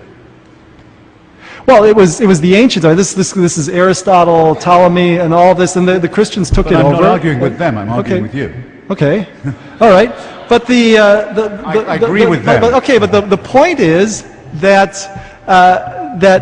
what determines our significance? I mean, Pascal said, in size the heavens swallow me up, but with my mind I comprehend the heavens. It seems that our intelligence, our language, the things that distinguish us from the other animals, that's what puts us in a privileged position. I mean, I think if size is a question of value in the ultimate scheme of things, I think G.K. Chesterton put it, then humans should have thought less of themselves because of the nearest tree. So my point is just that this principle has been used by atheists as a club to try to get us to think less of ourselves, to think that human exceptionalism doesn't hold. And this is a big theme in the atheist-theist discussion, trying to minimize the place of humanity, and it has great moral consequences, because if we don't see ourselves as made in God's image, as exceptional, not in a prideful sense, but exceptional in the sense that we are made in God's image, that humans have a special place in the scheme of things, then I think you do very easily run into eugenics, euthanasia, abortion, things like that. So it is a significant point. Let me address just another issue, which is what of faith if we've got all this overwhelming evidence for design? I mean, usually the argument is made that the evidence for evolution is overwhelming. By the way, I got so tired of it that I finally bought the domain name overwhelmingevidence.com, and I also own the domain name underwhelmingevidence.com, at least I used to.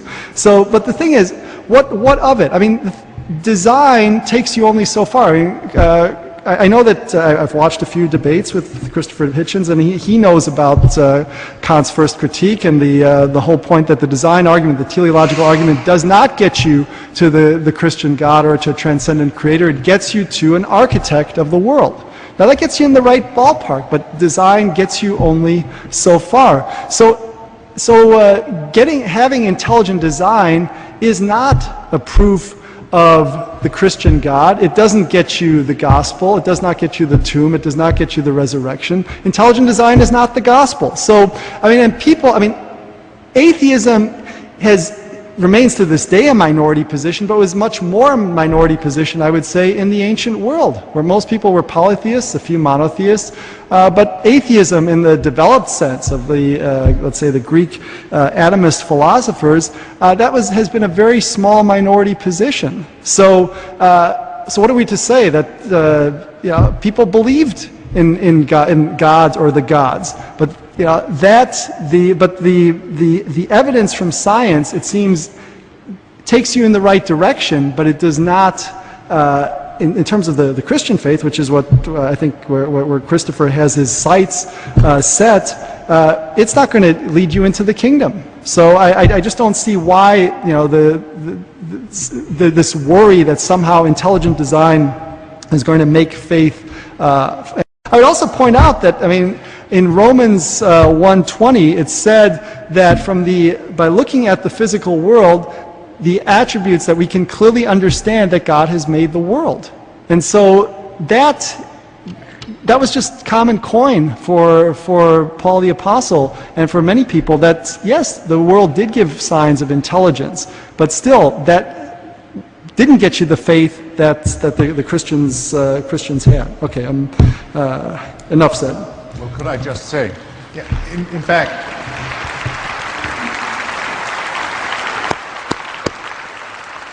I mean it by way of applause. That I think it's remarkable for Dr. Dembski to say that his scientific work doesn't have and isn't supposed to have any Christian implications. I think it's a great generous admission on your part. Well, but it does get you in the right direction. It's friendly. I would say intelligent design is friendly to Christian theism in a way that Darwinian evolution never was and never was intended to be. If you look at Darwin toward the end of his life, he was a strong agnostic in the sense that no knowledge of any God was possible at all. Yeah.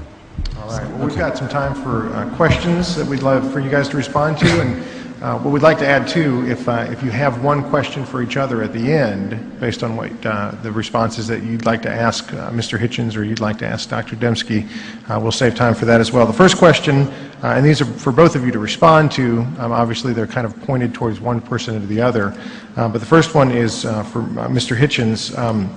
Using the evolutionary process, where do you, and you answered this a little bit, but if you could expound on it, where does the concept of human thought and the ability to reason come in, especially in dealing with things that would seem to go against the evolutionary concept? The idea you mentioned before was self-sacrifice. Why would there continue to be something like self-sacrifice if that's not going to continue to move on the species? So where does that idea, the ability to reason, come from using evolution? Well, I think the question may be confusing the idea of reasoning with the idea of self-sacrifice, which isn't necessarily an irrational one. My favorite example, I think, would be because we do need an explanation, or it would be nice to have one. It's a good speculation. Why do people get pleasure from doing things that aren't necessarily in their interest, just for the sake of other people? I hope no one in this room hasn't had that feeling at a certain point. And it's very nice that we have it, along with all our predatory and selfish and other survival necessary attributes. I think my favorite example is that of giving blood.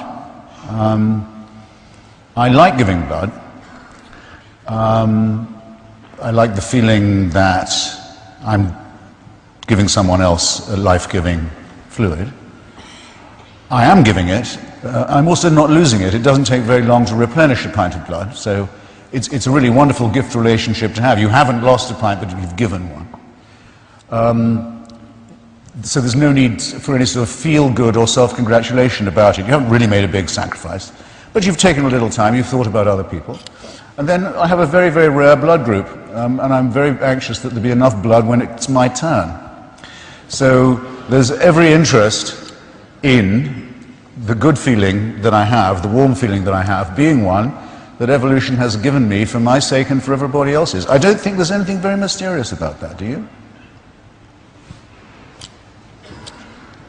Apparently not. Okay. It doesn't require that I have a divine spark. It doesn't require any design. It doesn't require any programming. And I'm perfectly aware of the fact that a lot of people don't do it. Don't. And of course there are a lot of people who don't care about others at all. We call them sociopaths. And the design apparently also makes quite a lot of psychopaths, people who can only be happy, making other people unhappy. These are all children of God as well, according to you. It's not my problem. That's exactly what you would expect from the imperfectly evolved primate species. No mysteries there. Nothing to explain, nothing to call on God about. Why did you allow Hitler? We know where Hitler comes from. There's no, the principle of Occam's razor in logic and philosophy. Keep it by you at all times. Don't make mysteries where none exist. Don't increase the number of unnecessary and complex questions. Very important principle. It's death to religion, that principle. Would you like to respond to that as well? Maybe just a follow-up. I mean, it's certainly a big theme both here and in Christopher Hitchens' book, this idea of bonding, that evolution has given us some sort of group solidarity, makes us bond, and that this helps preserve the species. So it's so it all kind of matches up.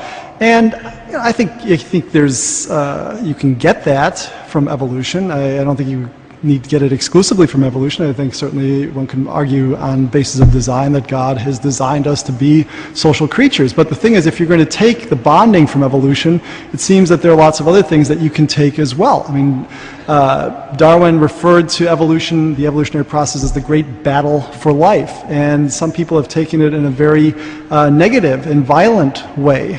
There were two authors recently that wrote a book on the evolutionary history of rape and argued that rape is an evolutionary adaptation.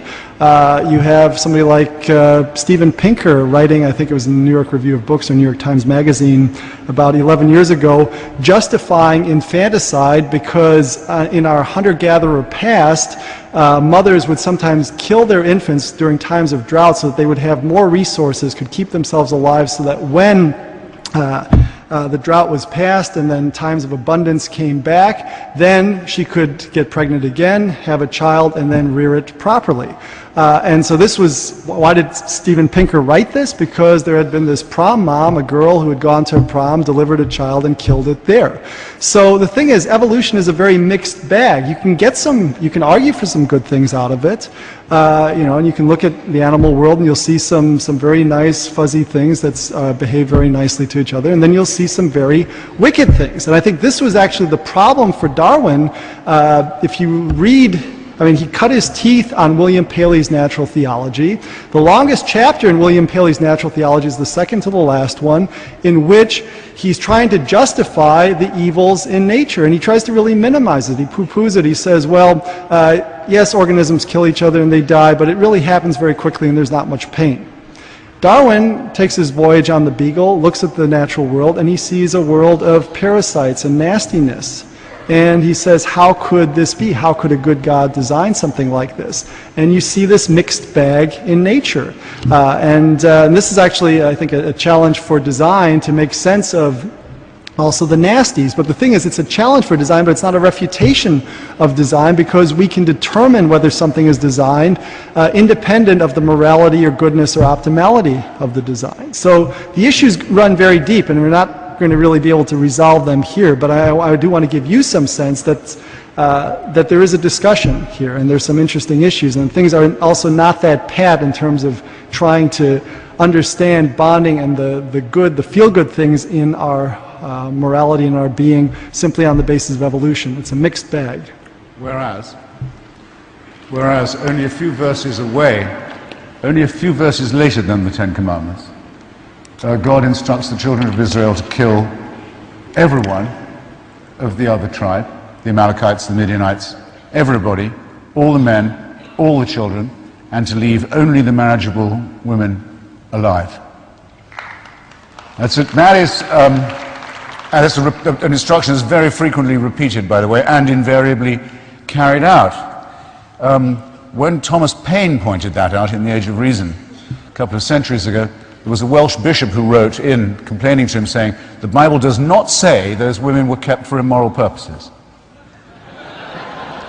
You're free to believe that if you wish. If you're going to bring up rape and evolution and the way that humanity actually behaves, under divine instruction, I'm pointing out here, you must stop saying what I meant to correct you from saying earlier, that what I attack is what people do in the name of religion. No, they don't mistake religion when they obey commandments like this. What I object to is what's in the original instructions. And these are instructions for rape, genocide, and slavery. They are instruction manuals for it. And also, how to behave like a slave yourself. Just to come.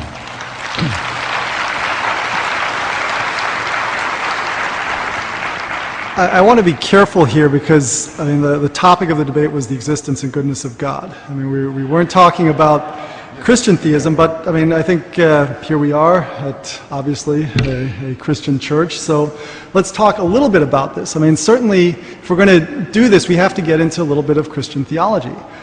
One thing that's very clear is that, in Christian theology, is that this is a broken, fallen world. And in a broken, fallen world, there are often no good, no optimal solutions. And I think we can see this even in human contexts. The dropping of the A-bombs on Hiroshima and Nagasaki. Difficult decision. Do we do it? We did it. Not to do it meant probably losing hundreds of thousands of American lives. So the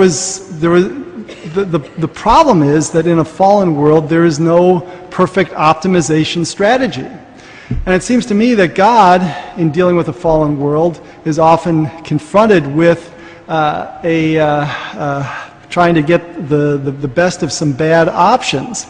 And I think one thing, it's funny that the Amalekites keep coming up. The Jews decimated or annihilated them.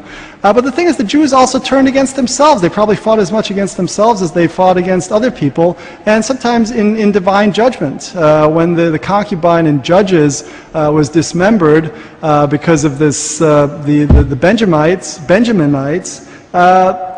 almost the entire tribe of Benjamin was destroyed.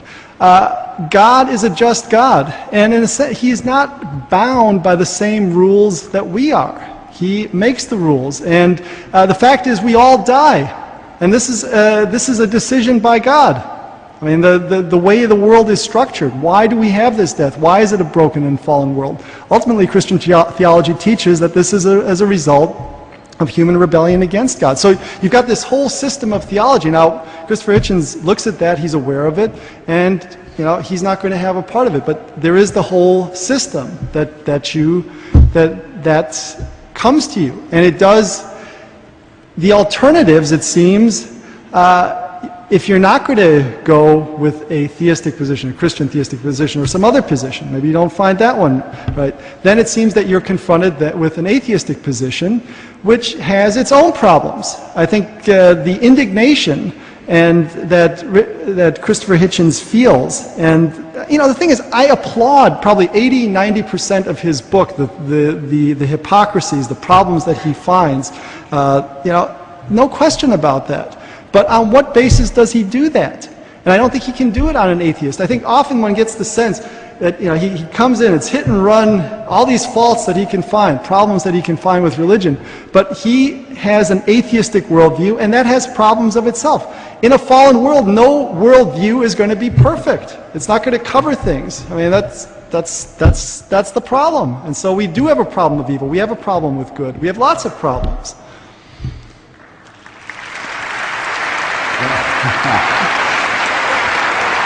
We can either go back to questions or you can continue on. Do you have a response to that? Well, in an evolutionary mammalian world, also quite obviously there is no perfect solution either, as I've said. I hardly need to say it once you've described that that's what we are, imperfectly evolved mammals on a short-lived planet. People now object to that, though it's true, and all the evidence is in its favor. We are poorly evolved mammals on a short-lived, rather endangered planet.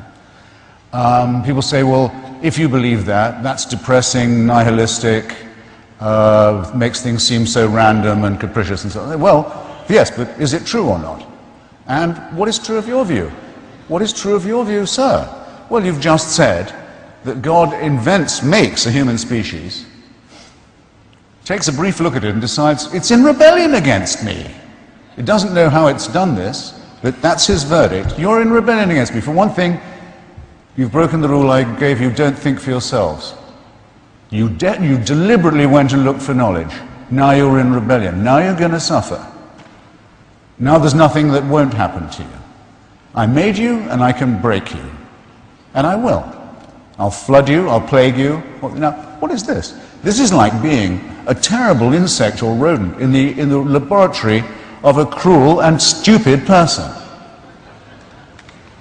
And what is more nihilistic? What's more nihilistic and alienating than that? It's all summarized in one line, if you wish. To believe what Dr. Dembski believes and his co-thinkers believe, you have to consider yourself created incurably sick, and then ordered on pain of death and eternal torture to be well. This is not morality.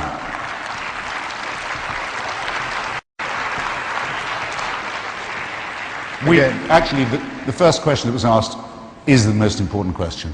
We could do this question only, couldn't we? But I think we probably should have another one. Yes. Dr. Dembski, would you like to respond before we move on to another question, or we'll save that for the closing?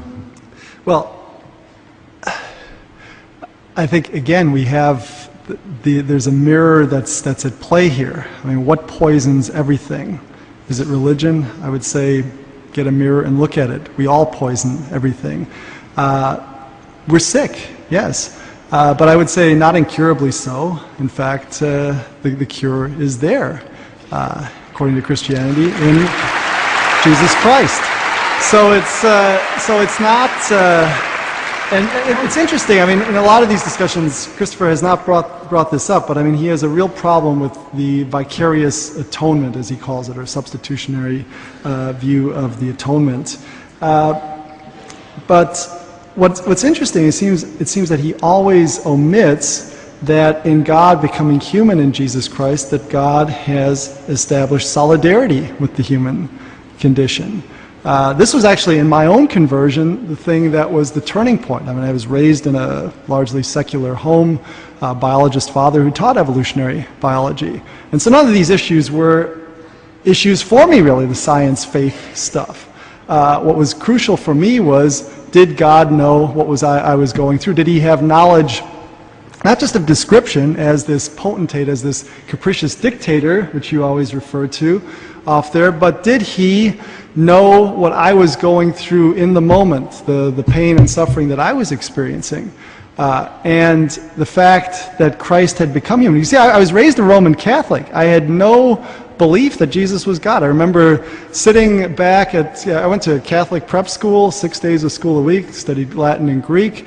I remember going to church, and because I was forced to go to church, and the Catholic priest saying, you cannot be a Christian unless you believe that Jesus was God. And I remember consciously thinking, I don't believe this. You know? And when I was started at the University of Chicago at age 16, I was asked what my religious preference was. I put down Hindu, because I was basically a New Age guy. That's what I was thinking. But none of that. The sense I always had was God was distant, and at best he knew what I was dealing with by description, by knowing, by kind of reading a book out of it, by looking from his heaven and seeing what I was going through from a distance. Missionaries who live in glass houses are not very impressive. Missionaries who go and live with the people and suffer with them, those are the ones who are impressive. Jesus came and lived with us. And not just lived with us, but suffered an excruciating death. Excruciating, I mean, that's a word that comes from crucifixion. It was a word invented because of the pain he went through. So he knows everything that the humans are going through. And that's why he can be a mediator. You know, I mean, from your leftist background, Christopher, you know, I mean, the importance of solidarity. And that's what God established with us through Christ coming and through the cross. And so, you know, for you to dismiss You know, the atonement at one man, God making union. It's not a capricious dictator. The fact is, dictators go, they capture a country by subversion, by coercion. God owns everything. He created everything. He's the source of all being. And it's not going to be a North Korea in which we are forced to worship God. That's not the thing is, he's the creator of everything. So, wouldn't you want to visit with Shakespeare if you could get a chance? Well, what about visiting with the one who created Shakespeare? There's going to be no boredom in heaven because we're dealing. If the earth is exciting, how much more exciting is the one who created everything? So this is the Christian perspective. I think, there is harshness there in the scriptures. There are Amalekites and a lot of things. But what would you like? Would you like a sanitized Bible in which there was nothing like this, in which we eliminated all of this? Because all the carnage that we see in the scripture is there today. And it's done in the name of religion, and it's done in the name of secular, atheistic principles as well. What poisons everything? We do. Okay. Yeah, we do because we're created sick. But, look, as some of you may or may not know, in the early Christian years, there were many leaders of the early church who thought that Christianity should be a new religion, which it's not, unfortunately, for you. And the reason it'll never triumph is because it insists on shackling itself to the terrible books of the Jewish Old Testament. Now, great Christian thinkers like Marcion was the best known. There were Marcionite churches all over the Middle East, just for the study and worship of the message of the Nazarene. But it was decided no. The whole Nazarene story had to reverse engineer and prove the truth of the Old Testament books as well. And with this insufferable burden, you've saddled yourself with an unbelievable and wicked religion. It's a pity, I sometimes think. But I think there are deformities to the pure Christian religion too, and he mentioned the name I give to one of them. A doctrine that I think is strictly immoral. The idea of vicarious redemption.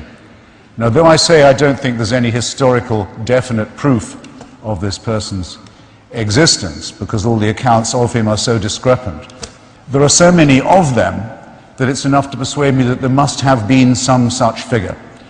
And it's not that unlikely that there'd be a charismatic rabbi wandering in a region that was hungry for messiahs and kept on hoping to find them. It's not at all unlikely that there was one, or that he would have got in trouble with the Romans and been, as people were who get in trouble with the Romans, very harshly treated.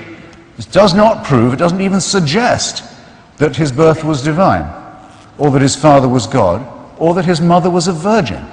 None of these things are remotely provable. They're not even really arguable. They can only be asserted. But suppose they are. I then have to be told that the torture and human sacrifice of somebody, which if I'd been present, it would have been my duty to try and prevent, which I did not ask for, over which I have no control, that took place thousands of years, according to some, before I was born, commits me, and I have no choice in the matter, and that my sins are forgiven by this human sacrifice. Now, what's wrong with that? If I like you enough or love you enough, I can pay your debt. I say there was folly on your part, but I'll pay it for you. In extreme cases, people have been known to volunteer to take other people's place in prison, or even, one or two very famous cases, on the scaffold. They'll say, I'll do that for you. I'll do it for love, or I'll do it for suffering humanity. But that's the most they can do. And it's not bad. What they can't do is take away your sins, because that would be to take away your responsibility. I can't say you didn't steal or lose that money that I'm having to pay now. I can't say that this course of folly didn't get you into prison. It did, and now look what you're doing to me. I can't relieve you of that. I can't wash you white as snow and make you new again. It's more than can be promised and more than should be promised. Vicarious redemption is scapegoating. It's throwing your sins onto an animal. It's an old primitive practice from the Middle East. It doesn't deserve the attention of civilized or thoughtful people. So anyway, let's admit, it's kindly offered to me. I give all these objections. I think it's highly implausible. I don't really believe the story. I didn't ask for it, and having considered it, I would rather carry on living, trying to lead a decent life without it. Okay, thanks. but thanks for asking. Oh no, sorry, you didn't hear us right the first time. It wasn't an offer. You refuse it on pain of death. Excuse me, I won't be talked to in that tone of voice. Something about me. I hope something about some of you too. What was that? I'm not free to refuse this offer? You're making me an offer I can't decline. Was that a threat? Are you saying that if I turn away from this lamb's blood, from which I'm supposed to be washed, and say I don't think it will clean me, say, well, that means an eternity of torture, you know. I hope you better take that into account before you consider our offer of eternal love. No, no, no. This is North Korea. This is celestial dictatorship. This is the worship that only a slave could take part in.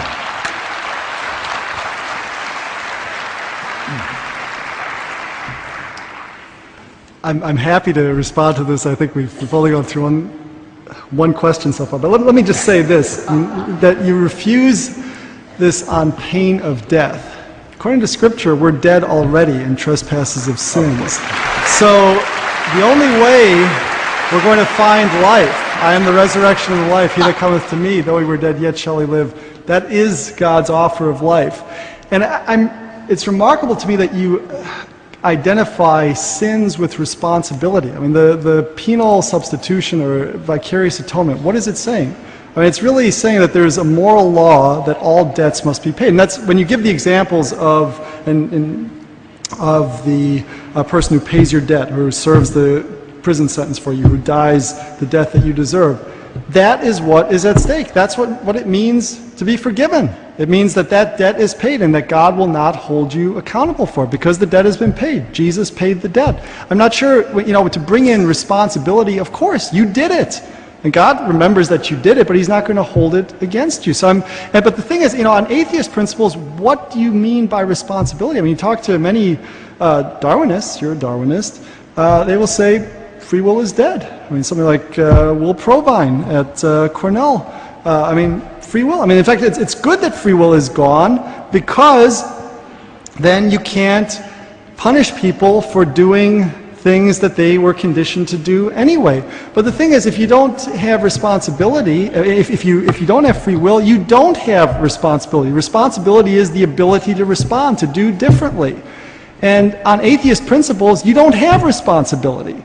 So, look, I mean, I feel the pressure and the things that you bring up, and I think maybe it would be nice if we could just sit around and talk about these things at length sometime.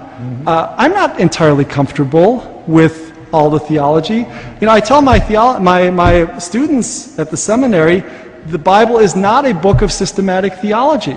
It's nice to have it all laid out and everything is in its neat place. It's messy, and the world is messy, but it captures that messiness.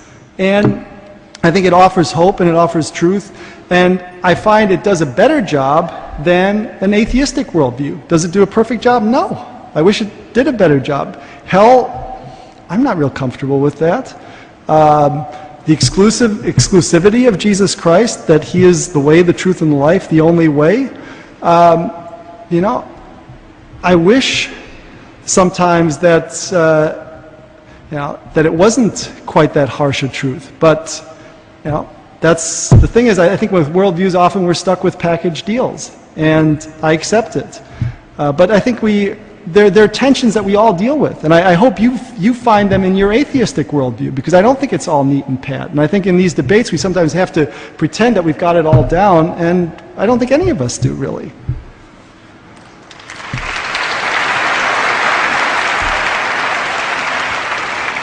I really think we ought to accommodate another question. Good. A number of the questions actually dealt with an area dealing with evolution and sort of the beginning, the concept of what happens before the Big Bang. Where did matter come from? How did we get that? And so if you could sort of respond to that from that concept, and actually if Dr. Dembski in talking about that same concept in dealing with intelligent design, right? Where are the gaps within the species that you've found, right? Those species that are in between that sort of give a problem to the intelligent design concept that sort of demonstrate evolution. Less than 3 or 4 minutes. Yeah. Well, I mean, I think Christian theology is certainly taught that that God created the world from nothing. Nothing in the sense that there was no pre-existing matter, that there's no principle outside God that is equally eternal. And that seems to be mirrored in the Big Bang, because it seems that our physical laws, if we look at the observable universe, not the speculated multiverse, but if we look at the observable known physical universe, it seems that when we trace back in time, we get back to some singularity, some point at which we can't push the laws of physics, can't run the clocks back any further. So that suggests the beginning. And this was actually a very big issue within the scientific community 30, 40, 50 years ago, because when the Big Bang really seemed to be alive and the way to go in our understanding of fundamental cosmology, there was the sense that it opened the door to theism, because the previous view had been a steady state view in which basically matter, the universe, everything was eternal, and there was had basically been unchanged since eternity. So it was a big challenge. Now I think there are lots of moves these days to try to monkey with the cosmology to get a bigger world, a multiverse, but basically that's a way of, I think, trying to get by the theistic implications of Big Bang cosmology. With regard to evolution, I don't know. I mean, that's just a huge topic. I mean, the continuity in the fossil record. I think there's a fair amount of common ancestry, but I'm certainly not an advocate of universal common ancestry. I just don't think the fossil record bears that out. I think the Cambrian explosion is a perfect example where you have just you have these forms which are just there, poof, and there are no precursors. And you might say, well, maybe fossilization just wasn't all that good and we missed it. But the thing is, we can tell how good fossilization is by looking at extant organisms and seeing how well they're fossilized. And it turns out when you go to higher levels of classifications, families, orders, classes, actually fossilization percentages are very good. So they should be there. And we see also microorganisms, soft body plants in the Precambrian rocks. So it seems to me that if you're going to try to push for common descent, you're not getting it from the full common descent, the monad to man evolution. I don't think the evidence supports that. Mr. Hitchens. Stephen Hawking's latest book on the Big Bang, the first one in which he actually says explicitly that it all works without God, in fact, works better without the idea of a creator, contains a statement with which I hugely want to disagree. He says that these latest discoveries in physics are also the death of philosophy. I don't want that to be true, because I'm not a scientist, and I revere philosophy. But what he means by it is this: there was a time when a philosopher, a natural philosopher, someone like Newton or Kant, could speculate about the natural world. That's why they were called natural scientists as well, and do better than many professionals could. For example, it was Kant sitting in a room in Königsberg after the Lisbon earthquake, when people for the first time began to doubt that earthquakes were caused by God or were judgments. This is only in the 18th century people began for the first time to wonder if these were verdicts, as the Christians had been telling them. Didn't seem to work anymore. Kant proposed the idea, it said it may seem fanciful, but perhaps there are underground caverns, some of them even below the sea, which sometimes cave in and lead to what he didn't call seismic events, because we didn't have a word for seismology then. But there were philosophers could do scientific work by speculating on the natural world and using their heads, as Lucretius could with the atoms. What Hawking means to say is this: we now may be beyond the point where you can say anything useful unless you are in fact a member of a certain scientific discipline. I really hope this isn't true for selfish reasons, but you have to take this thought very seriously. Now, Lawrence Krauss, who I think is one of the greatest living physicists, has a lecture which you can go to YouTube and have a look at. It's called A Whole Universe from Nothing.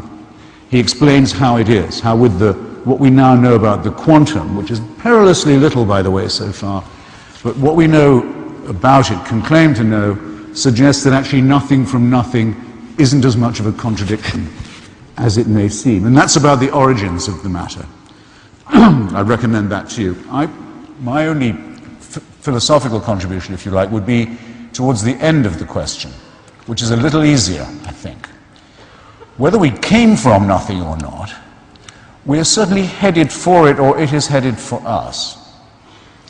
You may choose to believe that this tiny speck of a planet, in a bang which blows out a sun every second, a whole sun every second, and has done for 10 billion years, that all that happened so that we could be meeting here today. You can choose to believe that if you want to. It's not even disproportionate. It's simply refusing to use the new language and the new evidence as if they meant anything at all. But suppose that to be true if you wish, if you must. If you look in the sky, you can actually see the Andromeda galaxy heading towards us now.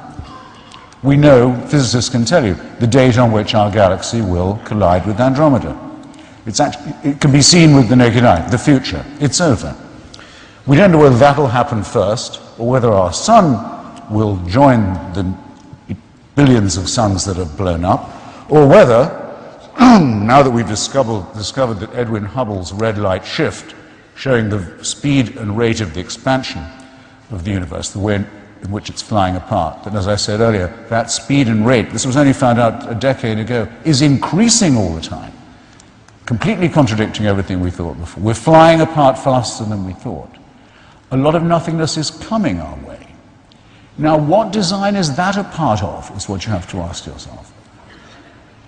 Of what design, let alone of what benign design, could that conceivably be a part? This fantastic waste of energy, this gigantic profusion.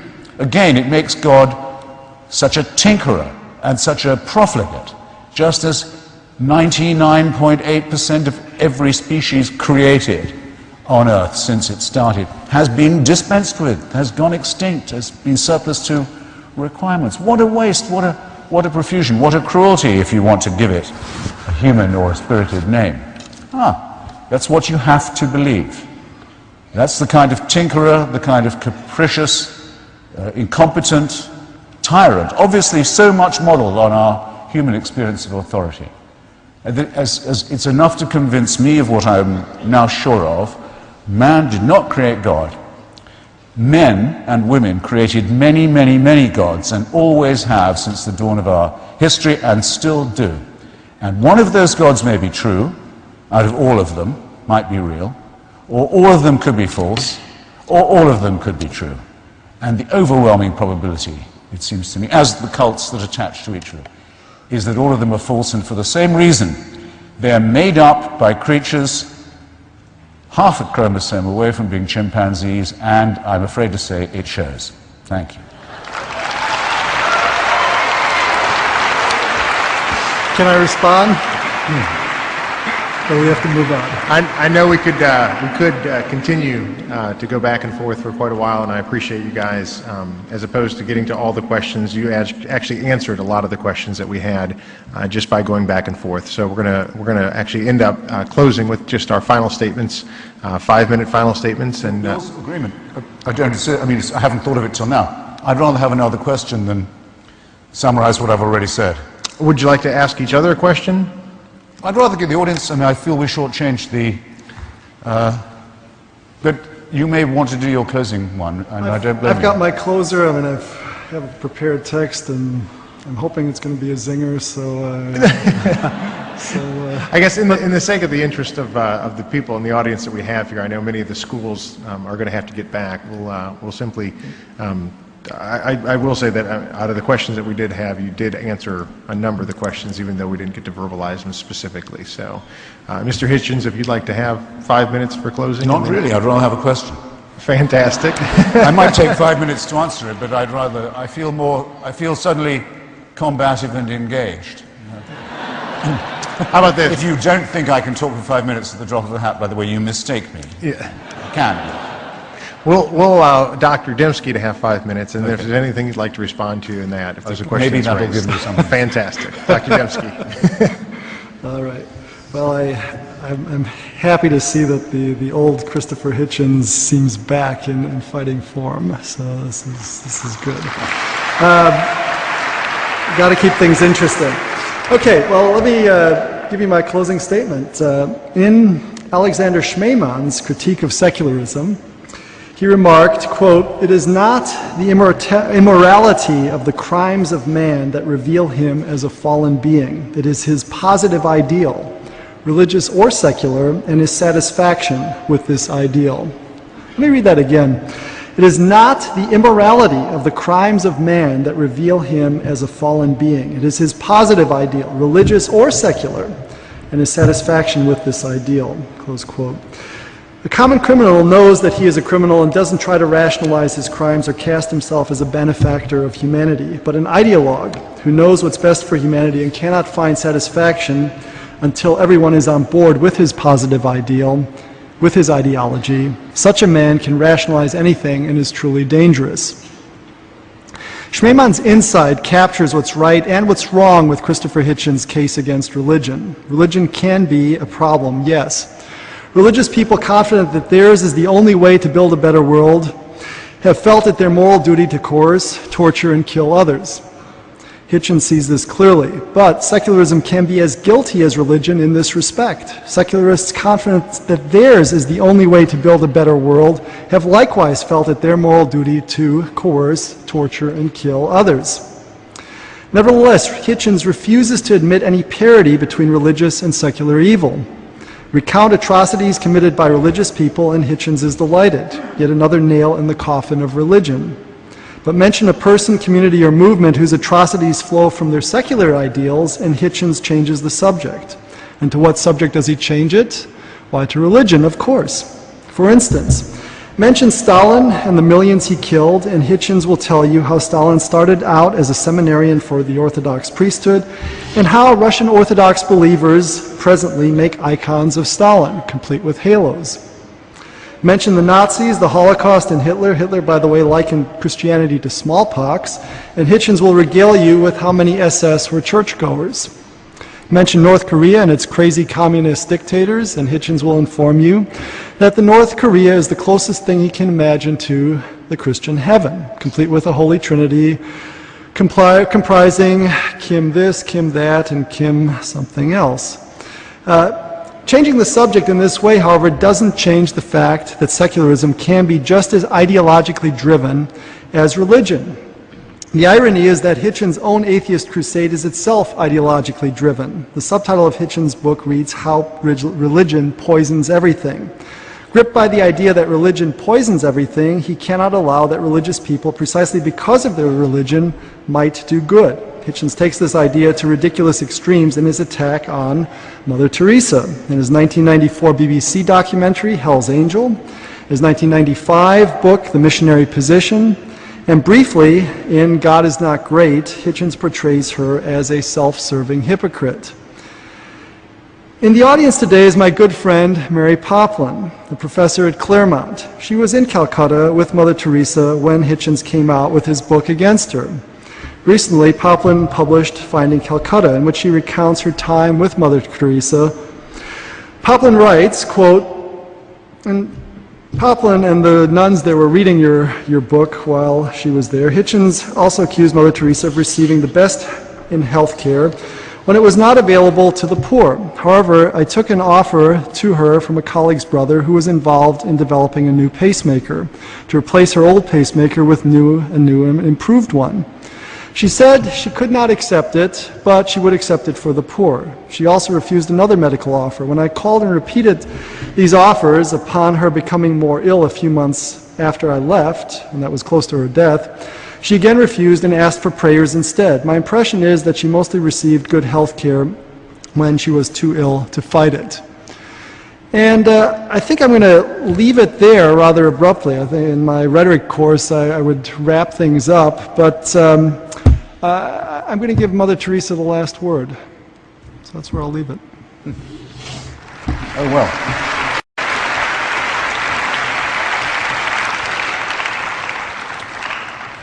Well, Mother Teresa was a fanatic, a fundamentalist, and a fraud. She was not a friend of the poor, as she claimed to be. She was a friend of poverty.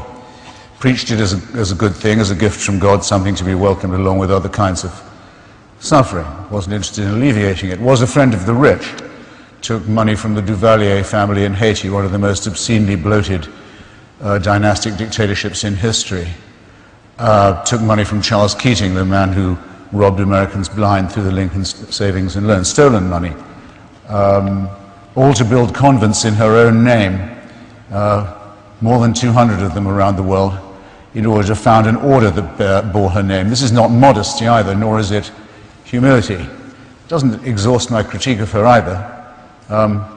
We all know there is a cure for poverty. It's a rudimentary one. It does work, though. It works everywhere for the same reason. It's colloquially called the empowerment of women.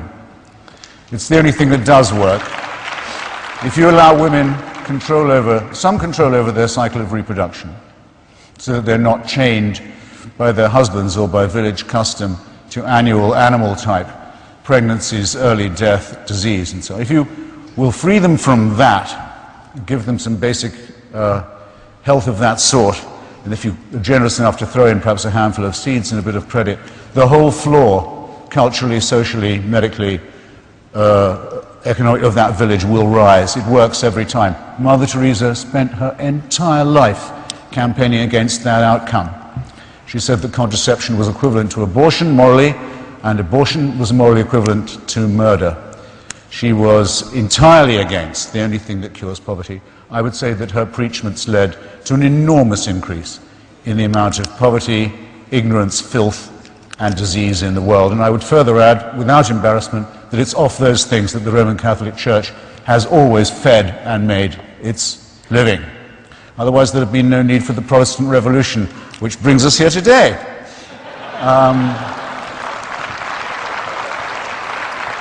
And believe me, I've barely started with that terrible person. Now, as I said before, you can be an atheist in anything you like. You can be an atheist in the Marquis de Sade. You can be an atheist and be a great humanist. I mean, most of the missionary work, work done by Médecins Sans Frontières, for example, by Oxfam, by many other people in the stricken parts of the globe which I've visited, done by people who are not doing it to proselytize for their faith. They're not doing it handing out Bibles surreptitiously. They're not doing it for any such reason. They're doing it for its own sake. That's a beautiful humanism, and I admire it. I even think it has a slight superiority, and there's no hidden agenda to it. But I'm not going to have Nazism called secularism, if you don't mind. I'm a prisoner of what I know here. I know too much about it. I've read Mein Kampf, for example, which most people have not, where Hitler says several times, starting very early on, that he's doing God's work in exterminating the Jews. He went on saying that. The Vatican was shown the book. In those days, they would ban any book they didn't like the look of. They were one of the great book banning organizations in the world. They didn't ban the book that was written by the leader who made his first political treaty in Germany with them and their church, and outside Germany between his dictatorship and the Vatican. If you wanted to take your oath, well, you didn't have to want to, you had to, if you were in the German army and the SS, to take your oath to the Führer, which was compulsory. You took it like this: I swear by Almighty God, undying fealty. Around your belt, if you were a soldier in the Nazi army, you had to wear a buckle that said Gott mit uns, the German for God on our side. Like every other form of totalitarianism and fanaticism, this is religious in itself, and it was not, as it was in some other countries, the Christian right in power, but it was the Christian right subsumed into a party that involved various other terrible mutations too. So I just have to defend myself, it seems to me, on these two matters. I'll close on the implied question that Bill asked me earlier. Why don't you accept this wonderful offer? Why wouldn't you like to meet Shakespeare, for example? I mean, I don't know if you really think that when you die you can be corporeally reassembled and have conversations with authors from previous epochs. It's not necessary that you believe that in Christian theology, and I have to say it sounds like a complete fairy tale to me. The only reason I want to meet Shakespeare, or might even want to, is because I can meet him any time, because he is immortal in the works he's left behind. If you've read those, meeting the author would almost certainly be a disappointment. But when Socrates was sentenced to death for his philosophical investigations and for blasphemy, for challenging the gods of the city, and he accepted his death, he did say, well, if we are lucky, perhaps I'll be able to hold conversation with other great thinkers and philosophers and doubters too. In other words, that the discussion about what is good, what is beautiful, what is noble, what is pure and what is true could always go on. Why is that important? Why would I like to do that? Because that's the only conversation worth having. And whether it goes on or not after I die, I don't know. But I do know that it's the conversation I want to have while I'm still alive. Which means that to me, the offer of certainty, the offer of complete security, the offer of an impermeable faith that can't give way, is an offer of something not worth having. I want to live my life taking the risk all the time that I don't know anything like enough yet, that I haven't understood enough, that I can't know enough, that I'm always hungrily operating on the margins of a potentially great harvest of future knowledge and wisdom. I wouldn't have it any other way. And I'd urge you to look at those of you who tell you, those people who tell you at your age that you're dead till you believe as they do. What a terrible thing to be telling to children. And that you can only live, and that you can only live by accepting an absolute authority. Don't think of that as a gift. Think of it as a poisoned chalice. Push it aside, however tempting it is. Take the risk of thinking for yourself. Much more happiness, truth, beauty, and wisdom will come to you that way. Thank you.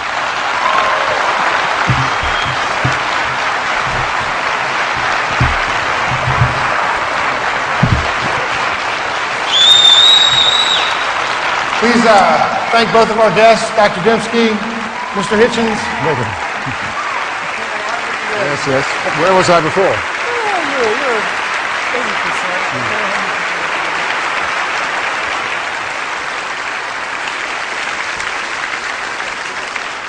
For those of you who don't know, Mr. Hitchens did make a reference to his condition, and one of the reasons that he's not going to stay with us afterwards here is he's going to make an appointment back at the airport before he flies back home. But I will say that he got a double shot of espresso beforehand, and boy, that I tell you, sure can give you some energy regardless of what condition you're in. So we appreciate him for coming out, and we appreciate Dr. Dembski for coming up and sharing both of the thoughts.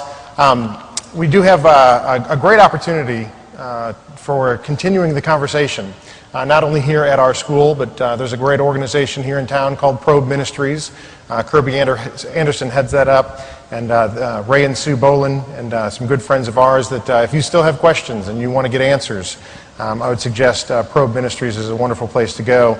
But I think both of our speakers would say the more well-read you are, the more questions you're going to have and the more answers you're going to find. So we appreciate them. Dr. Dembski is going to be staying with us for a few minutes afterwards, and the college at Southwestern has a little booth out there. Our good friend Steve Smith heads that up, and we'd love for you to stop by and say hi to him as well. For our particular school, before we dismiss, just to let you know, upper school you're going to advisory, middle school you're going to lunch. So we'll be making our way out there. But to close us in prayer, I know Dr. Larry Taylor, our head of school, is going to come up and finish us up for the evening, or for the day. Thank you. I personally want to thank Mr. Hitchens and Dr. Dembski, and I know some of you have to get going, but if you could just pause for a second. You know, today we had a debate. We had some of the great thinkers in our world with us, and I think one of the positive things as an academician is that we proved today that different people with different worldviews can actually join together in civility and talk about their ideas. Thank you, Mr. Hitchens. Thank you, Dr. Dembski.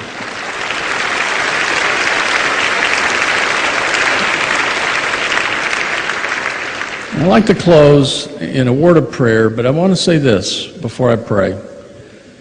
Since 1978, I have been reading and listening and studying.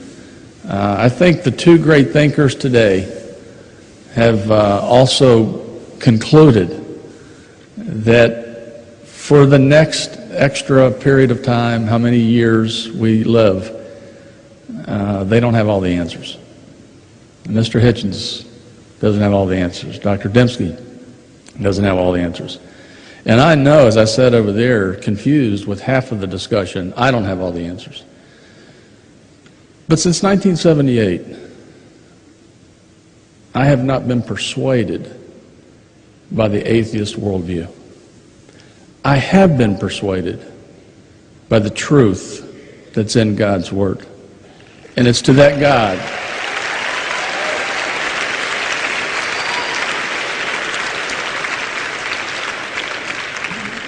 and it is to that God that I'd like to pray. Father, thank you that you confuse us all.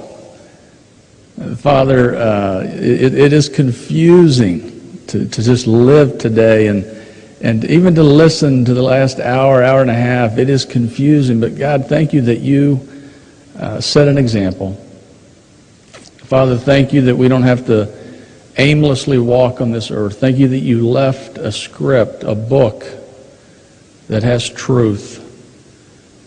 And Lord, thank you that it's through that book that I personally met you. And Father, I am grateful for the sacrifice through your Son, Jesus Christ. And Father, I look forward to spending eternity with you. Thank you for our guest. Thank you that we can join together, even though we disagree. Father, thank you that we can have a cup of coffee together.